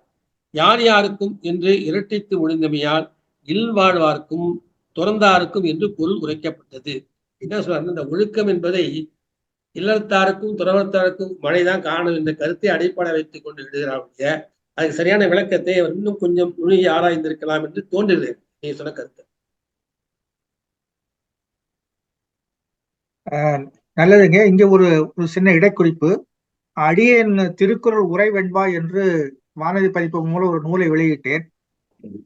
என்னுடைய உரையாக இந்த குறளுக்கு எதை கொடுக்கிறேன் என்று சொன்னால், ஒழுக்கம் இல்லாத உலகம் ஒழியும், ஒழுகின் மழை நீர் உயிர்கள் தழைத்திடும். பிறகு அடுத்த 2 வரி ஆக ஒரு அளவியல் வெண்பா. இப்படி அளவியல் வெண்பாக்களாகவே நான் முடித்து விட, அதனால இது பெயரை திருக்குறள் உரை வெண்பா. எனவே முதல் 2 வரி ஒழுக்கம் இல்லாத உலகம் ஒழியும் என்று கொடுத்திருக்கிறேன். அதாவது இந்த இடத்துல நீர் என்பதற்கு ஒழுக்கம், நீர்மை என்ற பொருளிலே நான் கொடுத்திருக்கிறேன் ஐயா. இது தகவலுக்காக. நன்றி. நன்றி ஐயா, நன்றி, மிக்க நன்றி ஐயா. அடுத்ததாக ஐயா செந்தில் ஆண்டவன் அப்படின்னு அவங்க கை உயர்த்தி இருக்காங்க. வாங்க ஐயா. வணக்கம். வணக்கம் ஐயா. வணக்கம். வணக்கம். வணக்கம். ராமகுருநாதன் ஐயா மிகச்சிறப்பான முன்னே சொன்னது போல கண் திறப்பு உரை, நாமெல்லாம் படிக்க வேண்டிய நூல் என்பதை மிக நன்றாக அறிவுறுத்தினார்கள். அவர்கள் இன்றைக்கு இருக்கிறது என்பதை நான் மறந்துவிட்டு சற்று ஒரு 5 நிமிடம் தாமதமாக தான் வந்து இணைந்தேன். இருந்தாலும் கேட்ட வரையிலும் அமிர்தமாக இருந்தது. கோளில் இந்த இருள் செயல் இருள்வினை என்பதிலிருந்து தான் நான் கேட்டேன். அது அந்த பொன் விலங்கு இரும்பு விலங்கு என்பதையெல்லாம் விழித்து காட்டி அப்படியே வருகின்ற பொழுது நாளென ஒன்று போல் காட்டிங்கிற வாழ் என்பதை மிக அழுத்தமாக அவர் உரைத்திருக்கின்றார் என்பதையும் சொல்லி, மாசற்றார் என்பதை மாசு அறுத்தார் என்பதை மிக விரிவாக அழகாக சொன்னார்கள். அதை போல எல்லா குறளுக்கும் அவருடைய விரிவான பரிமேல அழகரையும் மறுத்து சொல்கின்ற புலமை வாய்ந்த பொன்னியலாராக அவர் வஉசி இருந்திருக்கிறார் என்பதையெல்லாம் ஆழமாக உணர்கிறோம். இருந்தாலும் இவருடைய அந்த ஒன்றொழி பொதுச்சொல், அந்த இலக்கண வரையறை எல்லாம் எடுத்து காட்டினார்கள். ஆக இந்த உரை மிகச்சிறந்த உரையாக அமைந்தது. எமனோர்க்கெல்லாம் அதை மீண்டும் படிக்க வேண்டும். நாமெல்லாம் பல இந்த 10 உரையாசிரியர்கள் சொல்லுவதெல்லாம் படித்திருக்கின்றமே ஒழிய உரை வேற்றுமை என்று நம்முடைய சாரங்கபாணி ஐயா அவர்கள், பேராசிரியர் சாரங்கபாணி வைத்திருக்கிறார்கள் அண்ணாமலை பல்கலைக்கழகத்தில். அதை போல அவற்றையெல்லாம் உணர்ந்தபடிக்கு வஉசி உரையையும் நாம் படிக்கின்ற பொழுது மிக சிறப்பான விளக்கம் பெறலாம் என்பதை உணர்கிறேன். அதே போல இந்த வஉசி உரையினுடைய பெருமையை எப்படி அதன் இலக்கண மேற்கோளோடு இலக்கண மறுத்தல், பொருள் மறுத்தல், அப்புறம் இந்த பொருள் புலப்பாடு விளங்குவதற்கு அவர்கள் சொல்லுகின்ற தக்கார் தகவலர் என்பதற்கெல்லாம் புகழ் இகழ் என்றெல்லாம் சொல்லுகின்ற அந்த முறையை கண்டோம். மிக அழகான ஒரு கல்லூரியிலிருந்து பாடம் கேட்பது போல நாங்கள் எல்லாம் கேட்டோம். மிக மகிழ்ச்சியாக இருந்தது. அதை போல இந்த வாணிகம் செய்பவருக்கு என்பதெல்லாம் சொல்லி மிக அழகாக சொன்னார்கள். அவர்கள் தொட்டுக்காட்டிய இடங்கள் எல்லாம் மீண்டும் மீண்டும் நாம் பார்த்து அறிவதற்கான செய்திகள் என்பதை உணர்ந்து கொண்டோம் நாங்கள் எல்லாம். அப்படி உயர்ந்த உரையாக, சிறந்த உரையாக இருந்தது. பேராசிரியர் ஐயா அவர்களுக்கு என்னுடைய வணக்கமும் வாழ்த்தும் தெரிவித்துக் கொள்கின்றேன். அடியார்கள் மற்றுமுள்ள பேரறிஞர்கள் எல்லாம் இவருடைய பேச்சை கேட்கின்ற பொழுது அந்த இயல்புடைய மூவர் என்பதற்குன்னு சொன்னார்கள், விளக்கம் சொன்னார்கள். அவற்றையும் நாம் கருதி பார்த்து தாய் தந்தை தாரம் என்ற அந்த வகையிலே எண்ணி பார்ப்பதற்கான ஒரு புது வழியாக அவருடைய உரை இருந்தது. அவர்களுக்கு எனது மனமார்ந்த நன்றியையும் வணக்கத்தையும் தெரிவித்துக் கொள்கிறேன். நன்றி, வணக்கம். கருத்துரை சொல்ல வைத்த கதிரவன் ஐயாவுக்கு வணக்கம். வாழ்க பல்லாண்டு. நன்றி ஐயா, நன்றி, மிக்க நன்றி. அடுத்ததாக கேலக்ஸி S8 பேர் இல்லைங்க, அதுல கேலக்ஸி S8 போட்டிருக்கு. ஐயா, நீங்க கையை உயர்த்திருக்கீங்க, பேச வரலாம், வாங்க. ஐயா வணக்கம். பூங்கோதை. சரி, வணக்கம் வணக்கம் வணக்கம் வணக்கம். வாய்ப்புக்கு நன்றி. ஐயா அவர்கள் எங்களுக்கெல்லாம் வழிகாட்டியா இருக்காங்க. பேராசிரியர் ஐயா அவர்களுடைய உரையை கேட்கணும் அப்படின்னு தான் நான் இன்னைக்கு இணைஞ்சேன். அதாவது ஒரு புதிய கோணத்துல இருக்கக்கூடிய அந்த வஉசி அவருடைய உரையை இப்ப அவர் வகுப்பெல்லாம் நாங்க கவனிச்சிருக்கோம். ஆனா இன்னைக்கு அவர் பேசுனது ஒரு வகுப்பு எடுக்கிற மாதிரி ரொம்ப அருமையான ஒரு இதா இருந்தது. ஒரு வகுப்புல ஒரு திருக்குறள் உரையை சொன்னா எப்படி இருக்கணும், அது போல அவர் எப்படிலாம் எத்தனை உரைகளை படித்து தான் உரை எழுதியிருக்கிறார் அப்படிங்கிறதையும் அடுக்கா சொன்னாங்க. அது மட்டும் இல்லாம எங்க ஒப்புநோக்கு சொல்லியிருக்காங்க, எங்க மறுத்து சொல்லியிருக்காங்க அப்படிங்கறதெல்லாம் சான்றுகளோட சொன்னாங்க. ஐயா அவர்களுடைய உரையை கேட்பதற்கான இந்த வலைத்தமிழ் தொலைக்காட்சி மூலமாக எனக்கு வாய்ப்பு கிடைத்ததுக்கும் தாங்கள் கருத்து கேட்டதற்கு என்னுடைய மனமார்ந்த நன்றியை தெரிவித்துக் கொள்கிறேன் ஐயா. நன்றி, வணக்கம். நன்றி அம்மா, மிக்க நன்றி. அடுத்ததாக கேலக்ஸி S8 கை உயர்த்திருந்தீங்க. ஐயா வாங்க, நீங்க எனக்கு உங்க பேர் போடல, அதனால நான் கேலக்ஸி S8 தான் கூப்பிட வேண்டியதா இருக்குது, மன்னிக்கலாம். நீங்க தானா அது? பூங்கோதை. ஐயா சக்கரபாணி ஐயா பேசலுங்க. வணக்கம். சக்கரபாணி ஐயா. சரி, மற்ற எல்லாரும் கருத்து சொல்லிட்டாங்க. ஐயா வணக்கம். ஐயா வணக்கம். சொல்லுங்க ஐயா, சொல்லுங்க. வணக்கம் ஐயா. ஐயா, நான் இலங்கையிலிருந்து ராஜா பேசுகிறேன் ஐயா. இலங்கை ராஜாவா? சரிங்க ஐயா, மிக்க மகிழ்ச்சி. அதுதான் கேலக்ஸி S8+ இருக்குன்னு நினைக்கிறேன். நம்ம பேர் வரும். இன்றைய ஆய்வு உரை மிகவும் அருமையாக இருந்தது. ஐயா ராமகுருநாதன் அவர்களுக்கு எங்களுடைய பாராட்டுகளும் மண் சார்ந்த வாழ்த்துக்களையும் தெரிவித்துக் கொள்கிறோம். அவருடைய பேச்சு, உடல், அபிநயம், சொல்லாடல் என்பன ஒரு ஃப்ளோவாக, அதாவது ஒரு சமாந்தர தரையில் பயணித்து போகும் ஒரு தேர் போன்ற ஒரு பேச்சாக இருந்தது.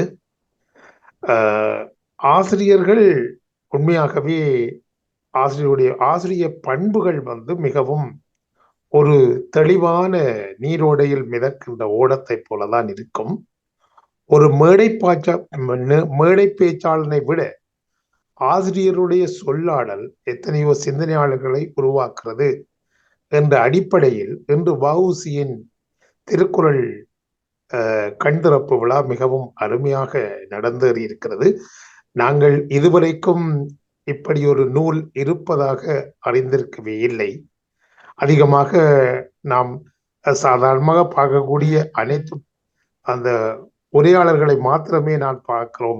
பரிமேலழகர், மணக்குளவர், வஉசி அப்படி என்று பார்க்கிறோம்.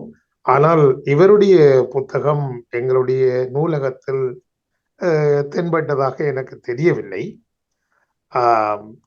சாதாரணமாக பரிமேலழகர், மணக்குடவராக அவர்களுடைய நூல்களை பார்க்கின்ற போது அவர்களுடைய உரைகள் அதிகமாக ஊழ்வினை பயனை, பாவம், பழி, ஊழ் போன்ற அந்த பழைய காலத்து மறுபிறப்பு கொள்கைகள் என்பவற்றைத்தான் திணித்து நிற்பது போல இருக்கும். ஆனால் டாக்டர் மு வரதராஜன் அவருடைய உரை பொதுவாக ஒரு உயர் கல்லூரியில் படிக்கக்கூடிய மாணவர்களோட விளங்கிக் கொள்ளக்கூடிய அளவுக்குத்தான் அவருடைய உரை இருக்கும். அதனால் அதிகமாக எமது மண்ணில் மூவாவின் உரையைத்தான் அதிகமாக பயன்படுத்துகிறார்கள். ஆனால் இன்று புதிதாக ஒன்று கிடைத்திருப்பது பெரும் மகிழ்ச்சியாக இருக்கிறது. எத்தனையோ அறிவியல் சிந்தனைவாதிகள் இருந்தாலும் கூட நமக்கு கிடைப்பதில்லை. ஒரு பழமொழி சொல்வார்கள், நான் நினைக்கிறேன் டாக்டர் ராதாகிருஷ்ணன் கூறியது போல நினைக்கிறேன், பாடசாலைகளை திறக்கின்ற போது சிறைச்சாலைகள் மூடப்படுகின்றன அப்படி என்று. ஆனால் சிறைச்சாலைகளில் இருந்துதான் நம் சிந்தனை சிற்பிகள் உருவாகி இருக்கிறார்கள் என்பது மறுபக்கமாக இருக்கிறது. அதாவது வஉசி அதிகமாக சிறைச்சாலையில் தன்னுடைய காலத்தை கழித்தார் என்பது அவருடைய வரலாறு. அவர் ஆகஸ்ட் 15ஆம் தேதி என்று நினைக்கிறேன், இந்திய நாட்டின் சுதந்திர காலத்தின் போது அவருடைய நூல்கள் நாட்டுடைமையாக்கப்பட்டதாக இங்கே ஒரு செய்தி படித்திருந்தேன். ஆனால் பாடசாலைகளை திறக்கின்ற பொழுது சிறைச்சாலைகள் மூடப்படுகின்றன என்றதுக்கு அமைவாக மறுபுறமாக வஉசி சிறைச்சாலையிலிருந்தே பல விளக்கங்களை எழுதியிருக்கிறார்கள், நூல்களை எழுதியிருக்கிறார்கள் போது நமக்கு ரெண்டு பக்க கோணங்களையும் பார்க்கக்கூடியதாக இருக்கிறது. ஆகவே ஐயா ராமகுருநாதன் அவர்கள் விளக்கிய அந்த சித்தாந்த அறிவு உரைகள் மிகவும் நன்றாக இருந்தது. அவருக்கு எங்களுடைய பாராட்டுகள். அப்படியான ஒரு புத்தகம் கிடைக்கின்ற போது நாங்கள் கற்றுக்கொள்ள விரும்புகிறோம் என்று கூறி இந்த நிகழ்வில் இந்த களத்தில் உள்ள அனைத்து பெருமக்களுக்கும் நன்றி கூறி இலங்கையிலிருந்து யாழ்ப்பாணம் ராஜா விடைபெறுகிறேன். வணக்கம். நன்றி ராஜா அவர்களே. யாழ்ப்பாணத்திலிருந்து இங்கே எங்களுடன் இந்த நிகழ்ச்சியில இணைந்தது குறித்து மிக்க மகிழ்ச்சி. அதுபோல தங்களது கருத்துக்களை பதிவு செய்தமைக்காகவும் எங்களது நன்றியை தெரிவித்துக் கொள்கிறோம். அடுத்ததாக மருத்துவர் கோபால் அவர்கள் கையை உயர்த்தியிருந்தார். மருத்துவர் க கோபால், வாங்க ஐயா.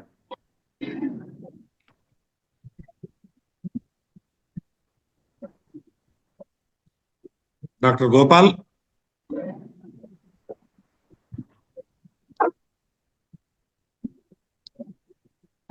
இருக்கீங்களா?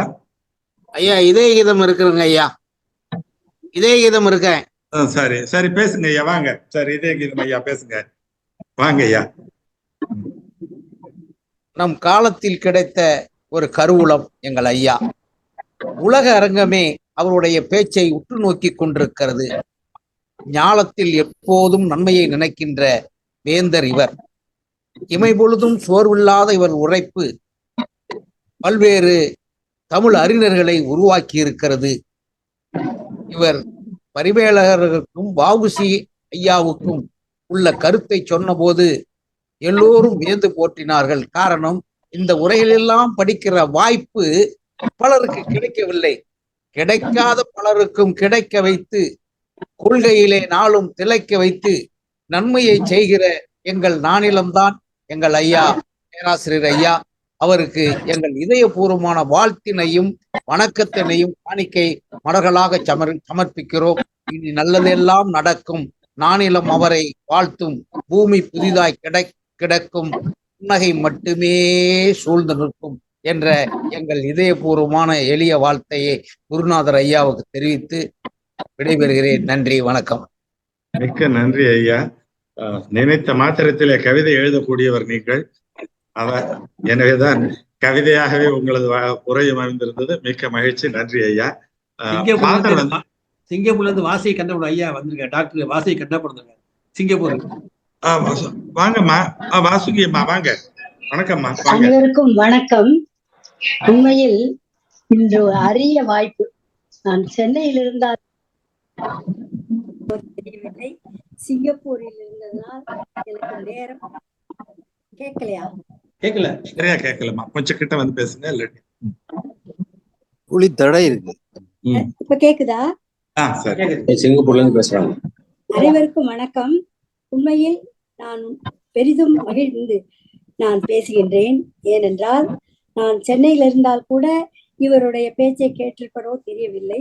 சிங்கப்பூரில் எனக்கு நேரம் கிடைத்ததனால் இன்று அவருடைய பேச்சை கேட்கும், அதாவது அவர் பேச்சை நிறைய கேட்டிருக்கேன். ஆனால் வ.உ.சி. எழுதின திருக்குறளுக்கான விளக்கம், அந்த மாறுபட்ட விளக்கங்களை கேட்டோன்னே உண்மையிலேயே அதிர்ந்து போனேன். ஸோ அதாவது புலமை உள்ளவர்களுக்கு தமிழ் எப்படியெல்லாம் வித்தியாசமான கருத்துக்களை கூறுகின்றது என்கின்ற பொழுது அந்த நூலை வாங்கி படிக்க வேண்டும் என்று எண்ணுகின்றேன். ஆனால் எனக்கு ஒரே ஒரு வருத்தம் என்னன்னா, நம்ம ராமகுருநாதன் ஐயா ஆசிரியரா இருந்து நான் மாணவியா இருந்து கேட்டிருந்தேன்னா இன்னும் கொஞ்சம் எனக்கு தமிழ் புலமை அதிகமா இருக்குமோ, அது எனக்கு கிடைக்கலையேன்னு வருத்தம். ரெண்டாவது, இந்த இது இலக்கணத்துல அவர் அப்ப வ.உ.சி. எவ்வளவு தூரம் புலமை பெற்றிருக்கிறார், தமிழ்ல ஆழங்கால் பட்டிருக்கிறார் அப்படின்னு பாக்குறப்போ இதுவரைக்கும் நாம எல்லாம் தெரிஞ்சுக்கிட்டது வ.உ.சி. ஒரு நமக்கு நாட்டுக்காக உழைத்தவர், கப்பலோட்டிய தமிழன், இப்படித்தான் நம்ம அறிந்தோம். ஆனா இன்னைக்கு இந்த திருக்குறளை பத்தி இவர் இவ்வளவு விளக்கம், பரிமேலழகர் உரைக்கு ஈடு இணை இல்லை என்று எல்லோரும் கூறுகின்றார்கள். அதற்கு மறுப்பு தெரிவிக்கவும் அதற்கு விளக்கம் தெரிவிக்கக்கூடிய அளவுக்கு அவர் விளங்கி இருக்கின்றார் என்றார். உண்மையில் நான் மிகவும் பெருமைப்படுகின்றேன். இவருடைய தமிழ், ராமகுருநாதன் அவர்களுடைய தமிழ் இன்னும் பலருக்கும் போய் சேர்ந்தால் இன்னும் தமிழ் மிகச்சிறந்த முறையில் வளரும். நமது ஒரு உங்க இலங்கை ராஜா அவர்கள் கூறினார்கள், தமிழ் இலங்கையில் இந்த புத்தகம் இல்லை என்று. அதை கேட்கப்ப வருத்தமா இருக்குது. நிச்சயமாக இந்த புத்தகம் அவர்களுக்கு சென்று அடைய வேண்டும். இப்படி நூல்கள் தான் இன்னைக்கு மனிதரை திருத்துகின்றது. அந்த வகையில் இந்த அருமையான வாய்ப்பினை பெற்றதற்காக நான் பெரிதும் மகிழ்ந்து இந்த வாய்ப்பிற்காக நன்றியும் தெரிவித்துக் கொள்கின்றேன். உங்கள் தமிழ் பணி மேலும் தொடர வேண்டும் என்று எல்லாம் வல்ல இறைவனை வேண்டி வணங்குகின்றேன். நன்றி. நன்றி அம்மா, நன்றி. மாணவியாக இல்லையே என்ற வருத்தினீர்கள். எங்களுக்கெல்லாம் ஆச்சரியமாக மகிழ்ச்சியாகவும் இருக்கிறது. அடுத்ததாக mister AN Kuppusamy, Ashok Leyland Kuppusamy நினைக்கிறேன், பேசுறீங்களா ஐயா? கை உயர்த்திருக்கீங்கன்னு நினைக்கிறேன். நானே இப்பதான் வந்தேன். சரி, அதனால என்னால முழுமையா கேட்க முடியல. அட்லீஸ்ட் மத்தவங்க பேசுறதையாவது அதனுடைய விளக்கத்தை சொல்லும் போதெல்லாம் அதே காதல கேட்கலாமேன்னு ஒரு ஆசையை சொல்றேன் சார். மகிழ்ச்சி சார், மகிழ்ச்சி. மருத்துவர் கோபால் வாங்க ஐயா. மருத்துவர் கோபால் திரும்ப கை உயர்த்தி இருக்கீங்க.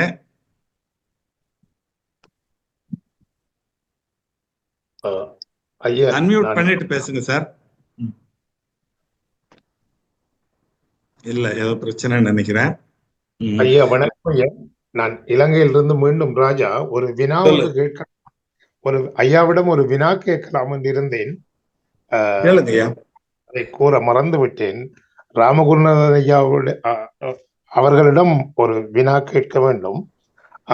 அதிகமாக புலவி பெருங்கடல் நீந்துவர் நீந்தார் இறைவனடி சேராதார், ஊழில் பெருவலியாவுல மற்றொன்று சூழினும் தான் முத்தோறும் என்று சில எங்களுடைய முற்பிறப்பின் காரண காரியங்களை பற்றி கூறுவது போன்று அந்த குறள்கள் அமைகின்றன. பரிமேலழகர், மணக்குடவர் போன்றவர்கள் உரையாற்றுகின்ற போது அவர்கள் ஊழை பற்றிய மிகவும் ஒரு இறுக்கமான நிலையை மனித வாழ்வியலுக்கு கடத்துவது ஊழ்வினை தான் என்பதை போலதான் அவர்கள் உரையாற்றுகிறார்கள். ஐயா அவர்கள் கூறினார்கள், தோன்றில் புகழோடு தோன்றுக அகுதிலார் தோன்றலில் தோன்றாமை நான் என்று. தோன்றில் புகழோடு என்றைக்கு அங்கே 2 விளக்கங்கள் பார்த்தேன். முதலாவது நான் குறிப்பிட்டவற்றில் சித்தாந்த தத்துவங்களையும் மனித வாழ்வியல் கொள்கைகளையும் மனிதனுடைய மறுபிறப்பு ஊழ்வினை போன்றவற்றையும் குறிப்பிடுவதாக அங்கே அமைகிறது. அது வ.உ.சி. அவர்கள் அப்படியான குறள்களுக்கு என்ன கூறியிருக்கிறார், ஊழ்வினை பயனை பற்றிய விடயங்களில் எதை கூற வருகிறார் என்று ஏதாவது ஒரு உதாரணம் இருந்தால் கூறும்படி கேட்கிறேன். இரண்டாவதாக, தோன்றில் புகழோடு தோன்றுக என்ற இடத்தில் 2 கருத்துக்கள் படுகின்றன. ஒரு சபையில் நீ சென்று ஒரு உரையாற்றுவதிலோ பேச்சுவதிலோ இல்லாட்டி ஏதாவது ஒரு ஒரு சிறந்த அறிவியல் நோக்கத்தோடு நீ பேச போது உன்னை உலகம் வாழ்த்த வேண்டும் என்ற எண்ணத்தோடு போக வேண்டும், தோன்றில் புகழோடு தோன்று, அதனால் அந்த இடத்துக்கு போகாமல் இருப்பதே நன்று என்பது போல குறிப்பிடப்படுகிறது. ஆனால் இந்த உலகத்தில் நீ தோன்றிய நீ இறைவனுடைய பாத கமலங்களை அடையாவிட்டால் நீ தோன்றுவதை விட தோன்றாமலே நன்று என்பது போலவும் அந்த மணக்குடவராக்களுடைய அந்த விளக்கங்களில் காணப்படுகின்றன. இதற்கு வ.உ.சி. ஐயா அவர்கள் எப்படியான விளக்கத்தை தருகிறார் என்று ஐயாவிடம் கேட்கலாம் என்று நினைக்கிறேன்.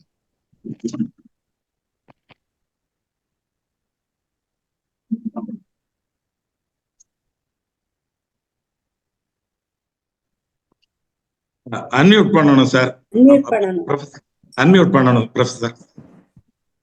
தோன்றின் புகழ் தோன்றுக என்பதற்கு அகல உரையில அவர் சொல்லிய கருத்து, தோன்றல் என்பதற்கு பிறத்தல் என்று உரைப்பாரும் உலர். பிறத்தலும் பிறவாது இறத்தலும் இருத்தலும் ஒருவன் விருப்பப்படி நிகழ்வன அல்ல. இந்த ஊழை கொண்டு சேர்க்கலாங்க. அவன் முன் வினைப்படியே நிகழ்வன ஆதலான் அவ்வுரை பொருந்தாது என்று அந்த வறுமையின் உரையை மறுக்கிறார். ஆனால் அவர் சொல்லக்கூடிய கருத்து இருக்கு இல்லையா, அது கொஞ்சம் வித்தியாசமான சொன்னேன். புகழ் செய்யாதார் தம் வீட்டை விட்டு வெளியேறாமை நன்று என்பது கொஞ்சம் ஐயத்திற்கு உரிய வ.உ.சி. இப்படி இருக்கிறார் என்பது வியப்பாக இருக்கிறது. அடுத்து ஊழலை பற்றி சொல்கிற பொழுது ஊழல் பெரிய ஒரு அது கருத்து, அது ஊழல் பற்றி சொல்றது. அப்படி ஊழ் என்பதற்கு அவர் என்ன சொல்றாரு, எங்க இது கூட வேடிக்கையா இருக்கு. ஊழலை பற்றி சொல்லும்போது அதுல ஒரு அணி சொல்றார், முக்கியமான ஒரு அணி சொல்றார். இது வெறும் தமிழ் இலக்கியத்துல பெரும்பாலும் அருகிய வழக்கினுடைய ஒரு அணி, பொய்தற் குறிப்பணி என்று புதிய அணியை சொல்கிறார். ஏற்கனவே இருக்கிறது, இருந்தாலும் ரொம்ப அரிய வழக்கு. அந்த அகல உரை சொல்றாரு. அதுக்கு நல்விதிக்கு அடையாளம் சோம்பலின்மை கருத்துறார். நல்ல கவனிங்க. அந்த ஊழ் அதிகாரத்துல கடைசியில ஊழின் பெருவழி யாவுல என்பதற்கு நல்விதிக்கு அடையாளம் சோம்பலின்மை, அதற்கு காரணமாகிய ஊழ், அழிதற்கு காரணமாகிய ஊழ், இந்த ஒவ்வொரு கருத்து சொல்றாருங்க. ஆதற்கு உரிய ஊழ், அழிதற்கு உரிய ஊழ், ஆக்க கொடுக்கின்ற ஊழ் மனக்குடவு சொல்றாரு, அழிவு கொடுக்கின்ற ஊழ் என்றும் சொல்றாருங்க. ஆகிய ஊழ் அழிக்கிற ஊழ் என்று பந்தியா சொல்றாரு. இங்க பெரும்பாலும் கருத்து என்னன்னா, நல்விதிக்கு அடையாளம் சோம்பலின்மை என்ற கருத்து சொல்றாரு. ஒரு புது கருத்து தான் இது. இந்த கருத்து பொருத்தக்கூடியது என்று நாம் நினைக்க முடியாது. நல்விதிக்கு அடையாளம் சோம்பலின்மை என்று இந்த கருத்து கொஞ்சம் ஆழமாக சிந்திக்கக்கூடியது. இது அதாவது வ.உ.சி. சில இடத்துல வழிவிருக்கிறார் என்பதற்கு ஒவ்வொரு இடங்களை சொல்லலாம், ஒரு இடத்தை சொல்லலாம். அல்ல, இது எனக்கு கொஞ்சம் ஐயமா இருக்கு. நல்விதிக்கு அடையாளம் சோம்பலின்மை, இது எப்படி பொருத்துவது என்பது புரியல எனக்கு. அதே போல சொன்னேன், அதாவது வீட்டை விட்டு வெளியேறாமை சொல்றாரு இல்லையா, அது போலதான் இதுவும். சில இடங்கள் இப்படி கொஞ்சம் வலிந்து எழுதுகிறாரோ என்று தோன்றுகிறது. ஊழை பற்றி நீண்டு சொல்லலாம். ஏன்னா ஊழின் பெருவழி யாவுல, எங்க போனாலும் ஊழ் தான் முக்கியம். அது தனக்குத்தான் அனைவனும் நட்டானும் we are the masters of our great சொல்றாங்க இல்லையா, கிரேட்னு சொல்றாங்க இல்லையா, அது போலத்தான் உள்வினையை பற்றி. நன்றி பேராசிரியர், நன்றி. அமெரிக்காவில இருந்து ஃபாதர் ஜான் பக்திஸ் அவர்கள் இணைந்திருக்கிறார். ஐயா வாங்க. சான்றோர்கள் பெருமக்கள் அனைவருக்கும் வணக்கம். உண்மையாகவே அறிஞர் பெருமக்கள் எனக்கு முன்னால் அனைவரும் சொன்னது போன்று அவர்களுடைய எல்லா கருத்தையும் வழிமொழிகின்றேன். ஒரு கண் திறப்பு உரையாகத்தான் முனைவர் பேராசிரியருடைய அந்த உரை இருந்தது. மிகவும் பாராட்டுகின்றேன். எனக்கு இது வியப்பாக இருக்கின்றது. நான் பெரிய சான்றோன் இல்லை, திருக்குறளை பற்றி முழுமையான உங்களை போன்ற தமிழாசிரியரும் இல்லை. எனது ஆன்மீக பணியை தான் நான் செய்து கொண்டிருக்கின்றேன். உங்களுடைய பணி ஓய்வு பெற்றிருந்தாலும் உங்கள் கருத்துக்கு ஓய்வில்லை. உங்களுடைய இந்த தமிழ் பணி மேலும் சிறக்க வேண்டும் என்றுதான் நான் உங்களை மிகவும் தாழ்மையோடு கேட்டுக்கொள்கின்றேன். உங்களை போன்றவர்கள் அந்த பணியை தொடரவில்லை என்றால் இப்படி எங்களுக்கெல்லாம் நீங்கள் ஒரு கண் திறப்பு நிகழ்ச்சியாக ஒரு உரையை ஆற்றிருக்க முடியாது. எனவே இந்த பணியை நீங்கள் தொடர்ந்து செய்ய வேண்டும் என்றுதான் நான் வாழ்த்துகின்றேன். அதற்குண்டான நல்ல உடல் நலமும் உளநலமும் கடவுள் உங்களுக்கு தர வேண்டும் என்றே நான் ஜெபிக்கின்றேன். ஐயா சி.ஆர். ஐயா அவரிடம் நான் பலமுறை சொல்லியிருக்கின்றேன், இப்படி ஒவ்வொருவர்கள் பேசுகின்ற அந்த ஒரு உரையையும் பின்னால் ஒரு நூலாக வெளியிட்டால் அது எல்லோருக்கும் பயனுள்ளதாக இருக்கும் என்றும் சொல்லியிருந்தேன். அதே போல நீங்கள் சொன்னது மிகவும் தெளிவாக வெறும் நேர்மறை கருத்துக்களை மட்டும் சொல்லாமல் அதுல எதிர்மறை உண்மையை உண்மையாக சொன்னீர்கள். அது மிகவும் பாராட்டுக்குரியது. இந்த லிட்டரரி அனாலிசிஸ் என்று சொல்வார்கள், அந்த வகையில நீங்கள் பகுப்பாய்ந்து ஒவ்வொரு குறளையும் சொன்னது, அவருடைய வ.உ.சி. சிதம்பரனாருடைய அந்த கருத்தை ஒப்பிட்டு சொன்னது மிகவும் தெளிவாக இருந்தது. ஒரே ஒரு சந்தேகம்தான், ஐயம். அதாவது நீங்கள் பிழை திருத்தினார் என்று சொன்னீர்களே, அது வள்ளுவரனுடைய பிழையா அல்லது மற்ற உரை எழுதியவர்களுடைய பிழையா என்பதை சொன்னால், அந்த தலைப்பு, குறிப்பாக தலைப்பிலே பிழை, ஒரு சில வார்த்தைகள் எல்லாம் சொன்னீர்களே, அது அந்த பிழை யார் செய்தது என்று விருப்பம் அல்ல, அது வள்ளுவருடைய பிழையா அல்லது பிற்காலத்தில் வந்த பிழையா என்பதை தெரிந்து கொள்ள ஆசைப்படுகின்றேன். பிழை என்பது வள்ளுவர் பிழை அல்ல, ஏடை எழுதுகின்ற பிழை, வேற ஒண்ணும் இல்லை. இப்ப ஒரு சின்ன திருக்குறள் எல்லாம் தெரிந்த குரல் தான். தீயினால் சுட்டவன் உள்ளாரும் ஆறாதே நாவினால் சுட்ட வடு இருக்கு. இந்த நாவினால் என்பது சற்று மாற்றி வாயினால் சுட்ட வடுங்கிறார் வ.உ.சி. ஏன்னா இங்க தீயினால் இருக்கங்க, இங்க வாயினால்.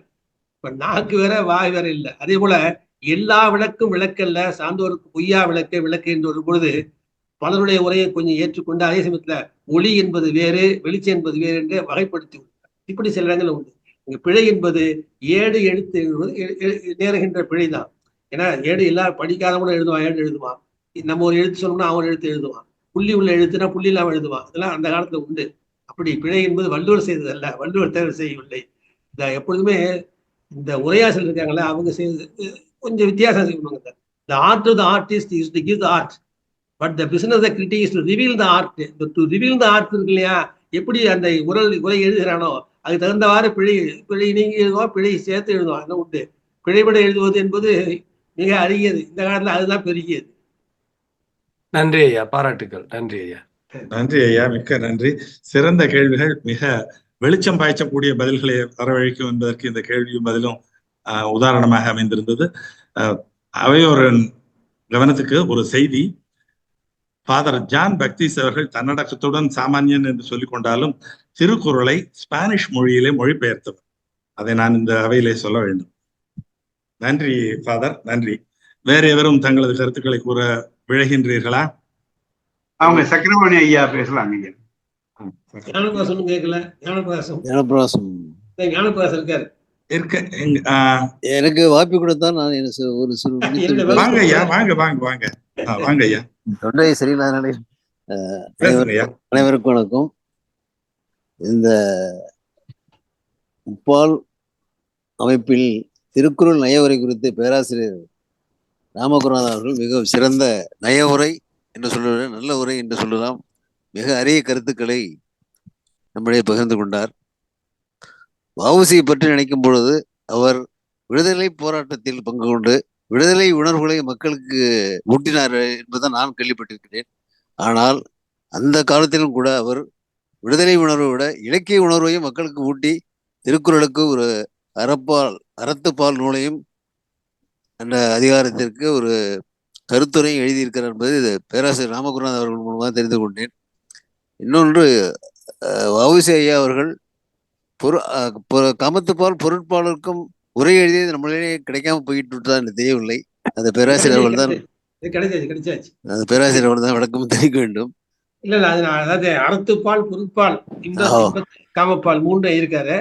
அவர் இருக்கும் போது அறப்பால் மட்டும் தான் வெளியிட்டாரு. ஆனா பிறகுதான் அது பொருட்பாலும் காமத்துப்பாலும் இன்பப்பாலும் அப்புறம் வந்தது. அது முழுமையா தான் பதிப்பிச்சிருக்காங்க. இவங்க பாலியலையும் பதிப்பிச்சிருக்காங்க. அதுக்கு உங்களுடைய ஆசிரியர், என்னுடைய ஆசிரியர் அவர்கள் உரை இருக்கு. ரொம்ப நன்றி நன்றி நன்றி. அதுவும் இல்லாம பேராசிரியர் ராமகுருநாதன் செவியல் சிந்தனைகள் மற்றும் ஒப்பிலக்கிய உணர்வுகள் மற்றும் ஒப்பிலக்கிய திறனாய்வு ஆகிய நூல்களை மிக அருமையாக வெளியீடு செய்திருக்கிறார்கள். இந்த நூலில் ஒப்பிலக்கிய திறனாய்வை பற்றி நான் அப்போ படித்து எனக்கு என்னுடைய அறிவு ஓரளவு வளர்த்துக் கொள்ளுவேன். அதில் ஒரு சங்க காலம் முதற்கொண்டு தற்காலம் வரை உள்ள இலக்கிய உணர்வுகளையும் ஒப்பிட்டு மேலை நாட்டோட ஒப்பிட்டு சொல்லும் பொழுது இது ஒரு அறிமுக நூல் தான் நான் எழுதியிருப்பது, இது மீண்டும் விளைவாக இன்னொரு தரம் எழுதுவேன் என்று சொல்லியிருந்தார்கள். அது எப்பொழுது வெளியிடுகிறது என்று தெரியவில்லை. அதுக்கு வாய்ப்பு இருக்குமாயினால் அந்த நூலில் வெளியிட்டாலே எங்களை போன்ற இலக்கிய உணர்வுகளுக்கு மிகவும் மகிழ்ச்சியாக இருக்கும் என்பதை தெரிவித்துக் கொள்கிறேன். இத்துடன் எனக்கு வாய்ப்பளித்தமைக்கு நன்றி கூறி விடைபெறுகிறேன். நன்றி, வணக்கம். அறத்துப்பாலில் நான் அணுகியது ஒரு 10 விழுக்காடு தான் இருக்கும். மீதி 90 விழுக்காட்டை பற்றி நான் சிந்தித்துக் கொண்டிருக்கிறேன். அடுத்து அதை பற்றி மேலும் மேலும் சிந்திக்கிறதுக்கு வாய்ப்பு இருக்கிறது. வாய்ப்பு இருக்குமானால் பொருட்பாலையும் இன்பத்துப்பாலையும் நான் செய்கிறேன். நன்றி நன்றி நன்றி. மிக்க மகிழ்ச்சி ஐயா. மருத்துவர் கோபால், வாங்க, நீங்க திரும்பி வந்திருக்கீங்க. சொல்லுங்க ஐயா. ஐயா வணக்கம் ஐயா. ஒரு மகிழ்ச்சியான உரையை கேட்டதுக்கு மிக்க நன்றிங்கய்யா. இல்வாழ்வான் என்பான் இயல்புடைய மூவர். அந்த மூவருக்கு விளக்கம் வஉசி ஐயா தான் சிறப்பா எழுதியிருக்காருன்னு மதுரை இளங்குமரனார் ஐயா தெளிவாக சொல்லுவார். மூவர் என்பது தாய், தந்தை, தாரம். அதுக்கு சான்று காட்டுவார். திருமுது குறைவி அப்படின்னு கண்ணகியை சொல்ற சிலப்பதிகாரத்திலிருந்து ஒரு எடுத்துக்காட்டும். தாய், தந்தை ரெண்டுக்கும் உள்ள விளக்கத்தை அருமையா வஉசியினுடைய உரையில் இருந்து நம்முடைய மறைந்த முதுமுனைவர் இளங்குமரனார் அவர்கள் தன்னுடைய உரையில மூவர் என்பதற்கு விளக்கம் அருமையாக தாய், தந்தை, மனைவி என்று குறிப்பிட்டிருப்பார். மற்ற உரைகளெல்லாம் பன்மையிலே எழுதப்பட்டிருக்கும், பெற்றோர், மனைவி, மக்கள் என்று. ஆனால் மூவர் என்றால் 3 நபர்கள் தான் என்பதற்கு வஉசியினுடைய உரை எடுத்துக்காட்டாக அமையும். அந்த விளக்க உரையை ஐயா அவர்கள் சொன்னது எனக்கு மகிழ்ச்சியாக இருந்தது. முழு உரையும் நான் வஉசியினுடைய முழு உரையை நான் படித்தவன் அல்ல. ஐயா இளங்குமரன் வாயிலாக வஉசி ஐயாவுடைய உரையை ஓரளவுக்கு பயின்றவன் என்ற கருத்திலே இந்த குறளை மட்டும் நான் குறிப்பிட விரும்புகிறேன். ஐயாவுடைய கருத்தையும் நான் அறிய விரும்புகிறேன். நன்றி ஐயா, வணக்கம், வாய்ப்புக்கு நன்றி. வஉசி சொன்ன உரை தான் சரியான உரை. எல்லாத்த உரையை விட நீங்க சொன்னபடி இளங்குமரனார் சொல்லியிருக்காரு. அதை வஉசியுடைய உரை தழுவிதான் அவர் சொல்லியிருக்காரு. ஆமாங்க. மிக்க மகிழ்ச்சி சார், மிக்க மகிழ்ச்சி, நன்றி. ஐயா சக்கரபாணி அவர்கள் வாங்க. மீண்டும் அனைவருக்கும் வணக்கம். இந்த நிகழ்வின் முக்கிய நோக்கம், பயன், வெற்றி என்றால் சில நூல் அல்லது கட்டுரையை பற்றிய முத்தாய்ப்பான கருத்துக்களை சொல்லி அந்த முழு நூலையுமோ அல்லது முழு கட்டுரையுமோ படிக்க தூண்ட வேண்டும் என்பதுதான். அந்த விதத்திலே இன்றைய நிகழ்வு அனைவருக்குமே இந்த வஉசி உரையை அதில் கொள்ள வேண்டியதும் தள்ள வேண்டியதும் இருந்தாலும் சில சிந்தனைகளை தூண்டும் என்பதால் அவரின் உரையை படிக்க வேண்டும் என்று தோன்றுகிறது. இன்னொரு முக்கியமான கருத்து என் உள்ளத்தில் தோன்றுவது என்னவென்றால், பெரும்பாலான நல்ல படைப்புகள், நூல்களாகட்டும் அல்லது கட்டுரைகளாகட்டும், பெரும்பாலும் அந்த படைப்பாளிகள் சிறையில் இருந்து கொண்டு செய்ததாக எனக்கு தெரிகிறது. நான் அதிகம் படிப்பதில்லை, இருந்தாலும் கேள்விப்பட்டவரை. அந்த விதத்திலே இந்த காலத்திலே சிறை செல்ல, நல்ல ஒரு காரியத்திற்காக சிறை செல்ல வாய்ப்பு இல்லையோ என கூட தோன்றுகிறது. கேள்வியை எடுத்துக்கொண்டால், மீண்டும் மீண்டும் அந்த பாயிர வேலிலே முதல் 3 அதிகாரங்களை இடைப்பாயிரம் என்று வஉசி ஐயா சொல்வதாக சொன்னீர்கள். அதற்கான காரணத்தை ஏதாவது அதில் சொல்லி இருக்கிறாரா? எந்த அடிப்படையில் அது இடைப்பாயிரமாக இருக்கலாம் என சொல்லி இருக்கிறார்? விரிவா சொல்லல, இருந்தாலும் கூட அவர் ஏற்றுக்கொள்ளவில்லை. அதுதான் முக்கியம். அந்த 3 அதாவது சொன்னார் அவரு, சொன்னாருங்க, அறப்பாலில் 3 அதிகாரங்களை வஉசி இடைப்பாயிரம் என்பர். 4வது அதிகாரத்தை நூலின் பாயிரமாக கொண்டு அறப்பாலை தொடங்குவர். வஉசி திருக்குறளின் முப்பாலை அறப்பால் என்றும் பொருட்பால் என்றும் இன்பப்பால் என்றும் வழங்குவர் என்று சொல்லிட்டு அவர் என்ன சொல்றாரு என்பதை சொல்லாருங்க. கடவுள் வாழ்த்து, வான் சிறப்பு, நீத்தா பிறவி ஆகிய 3 அதிகாரங்களை வள்ளுவர் செய்திருக்க மாட்டார் என்று கருதியதாலும், அப்ப கருதல அவருக்கு, அதுக்கு போக உள்ள போகல, இடைப்பாயிரம் சொல்லி நிறுத்திட்டார். அது உரைப்பாயிரம் என்று ஆண் வலியுறுத்தி சொல்றாரு. ஆனா இடைப்பாயிரம் என்று இந்த முதல் 3 சொல்றாரு. அவருக்கு சரியான அங்க காரணம் சொல்ல அவர் நினைக்கல. அது தேவையில்லைன்னு நினைச்சதுனால, வேற ஒரு காரணம் இல்லை. அதுபோல நத்தம் போல் உளதாகும் இடும். அதுக்கு நத்தம் போர்ன்னு சொல்லினீங்க. அது போல்ன்றது இங்க பரிமேலழகர் உரையிலையும் வந்து அது அசைன் தான் இருக்கு. போர் என்பது வேறு, போர் என்பது வேறு. அவர் போர் என்பதை ஏற்றுக்கொண்டிருக்கிறார், போல் என்பது ஏற்றுக்கல. அது காரணம் சொல்லிட்டாங்க, கையில இருக்கு. அது ஒரு வித்தியாசமான குரல். அதான் 2 பக்கத்துக்கு அது விளக்க உரை இருக்கு. அது விரிவான அதுவே ஒரு புத்தகமாக்கலாம். அந்த ரத்தம் போல் கேடு என்பதை விட ஒரு புத்தகமாக உருவாக்கலாம். அந்த ஒரு குரலுக்கு ஒரு புத்தகம் எழுதலாம். அந்த அளவுக்கு இருக்கு. அது புரியாத புதிரா இருக்கிற குரல் அது உண்டு. அறிஞர்களையே வியக்கத்தக்க வைக்க குரல் ரத்தம் போல் கேடு உலதாக சாக்காடு வித்தருக்கு அல்லாத அறிவிப்பு. அது புகழுடலா, புகழுடம்பா, பூத உடம்பா எல்லாம் ரொம்ப வித்தியாசமான ஒரு திருக்குறள். அதை புரிந்து கொண்டால் வித்தகர் ஆகலாமோ நினைக்கப்படும் என்பது போல. சரி. மற்ற இலக்கண குறிப்பெல்லாம் என்னை போன்ற அதிகம் தமிழ் படிக்காதவர்களுக்கு கசப்பு என்பதில்லை, படிக்காததனால் சில இடங்களில் அது விளங்காதது போல் தோன்றுகிறது. அதை இன்னும் ஆழ்ந்து படித்தால் விளங்கக்கூடுமோ என தோன்றுகிறது. இலக்கணக்குறி வைத்துக் கொண்டு தெளிவு சொல்றாரு. இலக்கணக்குறி வைத்துக் கொண்டுதான் மறுப்பு சொல்றாரு, பாடவேத்தை சொல்றாரு. நன்றி நன்றி நன்றி நன்றி ஐயா. வாங்க இனியன் ஐயா வாங்க. ஐயா, நிறைவாக ஒரு 2 கருத்து. ஒன்று, அந்த அறப்பால் நூலினை தேடி பிடித்து கதிரவன் ஐயா அவர்களுக்கு அனுப்பி இருக்கிறேன். இலங்கை ராஜாவுக்கெல்லாம் உடனே அனுப்பி விடுங்கள், மற்றவர்களுக்கு அனுப்புங்கள். PDF ஃபைல் ஒன்று கிடைத்தது, நல்ல தெளிவான நூலாக இருக்கிறது, பார்த்து விட்டேன். அதை அனுப்புமாறு கேட்டுக்கொள்கிறேன். ஒரு பேராசிரியருக்கு ஒரு பாமாலை, ஒரு வெண்பா மாலை படிக்கிறேன். வஉசி பற்றி வளமார் உரையினை மேவும் சிறப்பு மிகவே படைத்தனர். யாவும் அறிந்த அறிஞர் பெருமகனார் நாவில் தமிழ் உளது நன்று. மிக்க மகிழ்ச்சி, மிக்க மகிழ்ச்சி. நினைத்த நேரத்திலே ஒரு கவிதையை எழுதக்கூடிய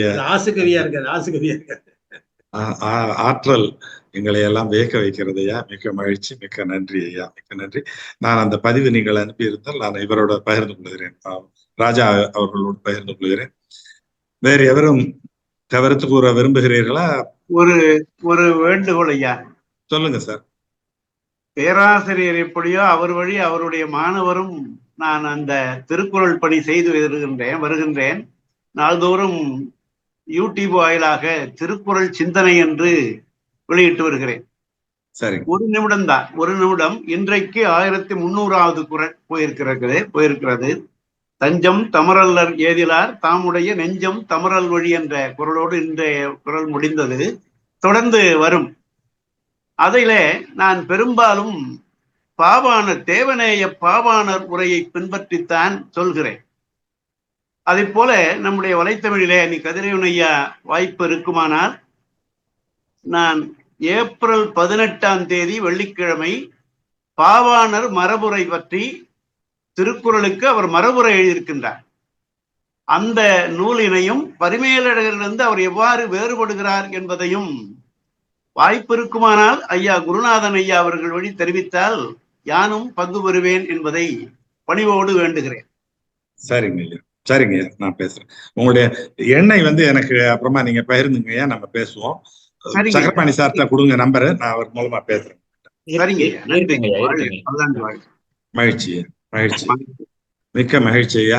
இந்த நாளில் வாய்ப்பு இல்லை என்றாலும் எப்பொழுது வாய்ப்பு இருக்கிறதோ அப்பொழுது. ஆனா அந்த ஏப்ரல் 18க்கு பிறகுதான் எனக்கு வாய்ப்பு இருக்கும். அதனால நன்றி, ரொம்ப மகிழ்ச்சி, மிக்க மகிழ்ச்சி ஐயா, மிக்க மகிழ்ச்சி. இந்த நாள், இன்றைய நாள் ஒரு பொன்னெழுத்துக்களால் பொறிக்க வேண்டிய ஒரு நாள் என்று நான் கருதுகிறேன். ஏனென்றால் ஒரு நூல், இதுவரை பலரும், எங்களை போன்ற பலரும் அறியாத ஒரு நூலை எடுத்து அவர்களுக்கு ஆர்வத்தை கிளறும் விதத்திலே மிக அருமையாகவும் தெளிவாகவும் எடுத்து சொன்னீர்கள். பல்வேறு நபர்கள் எழுப்பிய பல்வேறு ஆன்றோர் பலரும் எழுப்பிய கேள்விகளுக்கு சிறந்த விடை பகிர்ந்தீர்கள். ஆகவே இந்த அமைப்பின் சார்பாக வள்ளுவர் குரல் குடும்பம், கற்க மற்றும் வலைத்தமிழ் ஆகிய 3 அமைப்பின் சார்பாக பேராசிரியர் ராம குருநாதன் ஐயா அவர்களுக்கு எங்களது மனமார்ந்த நன்றியை தெரிவித்துக் கொள்கிறேன். இந்த நிகழ்ச்சியிலே நன்றி வரவேற்புரையாற்றிய நண்பர் சக்கரபாணி அவர்கள் மிக நீண்டதொரு அருமையான அறிமுகம் தந்தார். பேராசிரியர் குறித்த ஒரு அறிமுகம் தந்தார். எங்களுக்கெல்லாம் அவரை பற்றிய ஒரு புரிதலை ஏற்படுத்தியது. அந்த அளவுக்கான ஒரு நல்ல அறிமுகமாக அமைந்திருந்தது. அவருக்கு நன்றியை தெரிவித்துக் கொள்கிறேன். இந்த நிகழ்ச்சி ஒரு ஐ ஓப்பனர் என்று சொன்னார். அநேகமாக பின்தொடர்ந்து பேசிய அனைவருமே அந்த சொல்லாடல் இருந்தது. அந்த விதத்திலே மிக ஒரு அருமையான பின்னோட்டத்தை கொடுத்து வ.உ.சி. அவர்கள் பிழை இன்றி எழுத வேண்டியதன் அவசியத்தை எவ்வாறெல்லாம், அதற்காக எவ்வளவு முயற்சி எடுத்தார் என்பதை பற்றி எல்லாம் எடுத்து கூறினார்கள். அடுத்தது மேலும் ஒரு வெண்பாவும் எழுதி ஐயா பேராசிரியர் அவர்களை பாராட்டினார்கள். ஐயா இனியன் கோவிந்தராஜன் அவர்களுக்கும் நன்றி. செந்தில் ஆண்டவன் அவர்கள் இந்த நிகழ்ச்சியிலே பங்கு கொண்டது எங்களுக்கு எல்லாம் பெருமை தருகிறது, மகிழ்ச்சி தருகிறது. இன்னொரு நிகழ்ச்சியிலே நாம் இதே அரங்கத்திலேயே சந்திக்கலாம் என்று நினைக்கிறேன். அவர் பாராட்டுரை தந்ததும் மிக்க மகிழ்ச்சியாக இருந்தது. மேலும் அம்மா பூங்கோதை அம்மா, மருத்துவர் கோபால் ஆகியோர் எல்லாம் இதே கீதம் ஆகியோர் பேராசிரியர் அவர்களை பாராட்டியமைக்கும் மிக்க நன்றி. இலங்கை ராஜா அவர்கள் யாழ்ப்பாணத்திலிருந்து கலந்து கொண்டு பல கருத்துக்களை, கேள்விகளை எழுப்பி அவற்றுக்கு விடை பெற்றார். அவருக்கு மட்டுமல்ல, எங்களுக்கும் விடையாக அமைந்திருந்தது. அவர் அவ்வளவு தொலைவில் இருந்து நேற்று மாலை அவருக்கு தகவல் தெரிவித்தேன். இன்று 2ஆம் முறையாக இந்த நிகழ்ச்சியில் கலந்து கொள்கிறார். அவருக்கும் எங்களது நன்றியை தெரிவித்துக் கொள்கிறேன். சிங்கப்பூரில் இருந்து கலந்து கொண்டிருக்கக்கூடிய அம்மா வாசுகி கண்ணப்பன் அம்மா அவர்களுக்கும் எங்களது நன்றியை தெரிவித்துக் கொள்கிறேன். ஃபாதர் ஜான் பக்திஸ் அவர்கள் பொதுவாக வழக்கமாக இந்த நிகழ்ச்சியில் கலந்து கொள்வார். அமெரிக்காவிலே இருக்கக்கூடியவர். அவருக்கு இப்பொழுது காலை நேரம் அநேகமாக 7 அல்லது 8 மணியாக இருக்கும் என்று நினைக்கிறேன். அந்த நேரத்திலே கூட எங்களிடத்திலே இந்த நிகழ்ச்சியிலே கலந்து கொண்டு தங்களது கருத்துக்களை அவர் சீர்தூக்கி பார்த்து, தாங்கள் நடுவு நிலையோடு ஐயா வ.உ.சி. அவர்களின் நூலிலே இருக்கக்கூடிய நெருடலான விஷயங்கள் என்று சொன்னவற்றை கூட அவர் குறிப்பிட்டு காட்டினார். அது வெளிச்சம் பாய்ச்சதாக இருந்தது. பேராசிரியர் மற்றும் பங்கு கொண்ட பின்னூட்டம் அளித்த பெரியவர் ஞானப்பிரகாசம் அவர்களுக்கும் டாக்டர் கோபால் அவர்களுக்கும் எங்களது அமைப்பின் 3 அமைப்புகளின் சார்பாக நன்றியை தெரிவித்துக் கொள்கிறோம். இந்த அமைப்பினை நிகழ்ச்சியை நடத்துவதற்கு மிகவும் உறுதுணையாக இருக்கக்கூடிய சுரேஷ் அவர்கள், வலைத்தமிழ் சுரேஷ் அவர்களுக்கு நன்றியை தெரிவித்துக் கொள்கிறோம். இந்த பிளையர் தயாரிப்பதற்காக சந்தியா பதிப்பகத்தின் சுதா அவர்கள் எங்களுக்கு உதவி செய்தார். அவர்களுக்கும் இந்த நன்றியை தெரிவித்துக் கொள்கிறோம். இந்த நிகழ்ச்சியிலே பங்கு கொண்ட அனைவருக்கும் எங்களது நன்றியை தெரிவித்துக் கொள்கிறோம். வரும் வாரம் விவேகானந்தா கல்லூரி மாணவர்கள் டாக்டர் மூவா அவர்களின் நல்வாழ்வு என்ற நூலிலே இருந்து ஒரு சில கட்டுரைகளை எடுத்து பேசுவதாக உள்ளனர். இந்த நிகழ்ச்சியிலே பங்கு கொண்ட அனைவரையும் அடுத்த வாரத்துக்கும் நிகழ்ச்சியிலே பங்கு கொள்ள வருமாறு வேண்டி விரும்பி கேட்டுக்கொள்கிறேன். மீண்டும் ஒரு முறை அமைப்புகளின் சார்பாக நன்றியை தெரிவித்துக் கொள்கிறேன். நன்றி, வணக்கம்.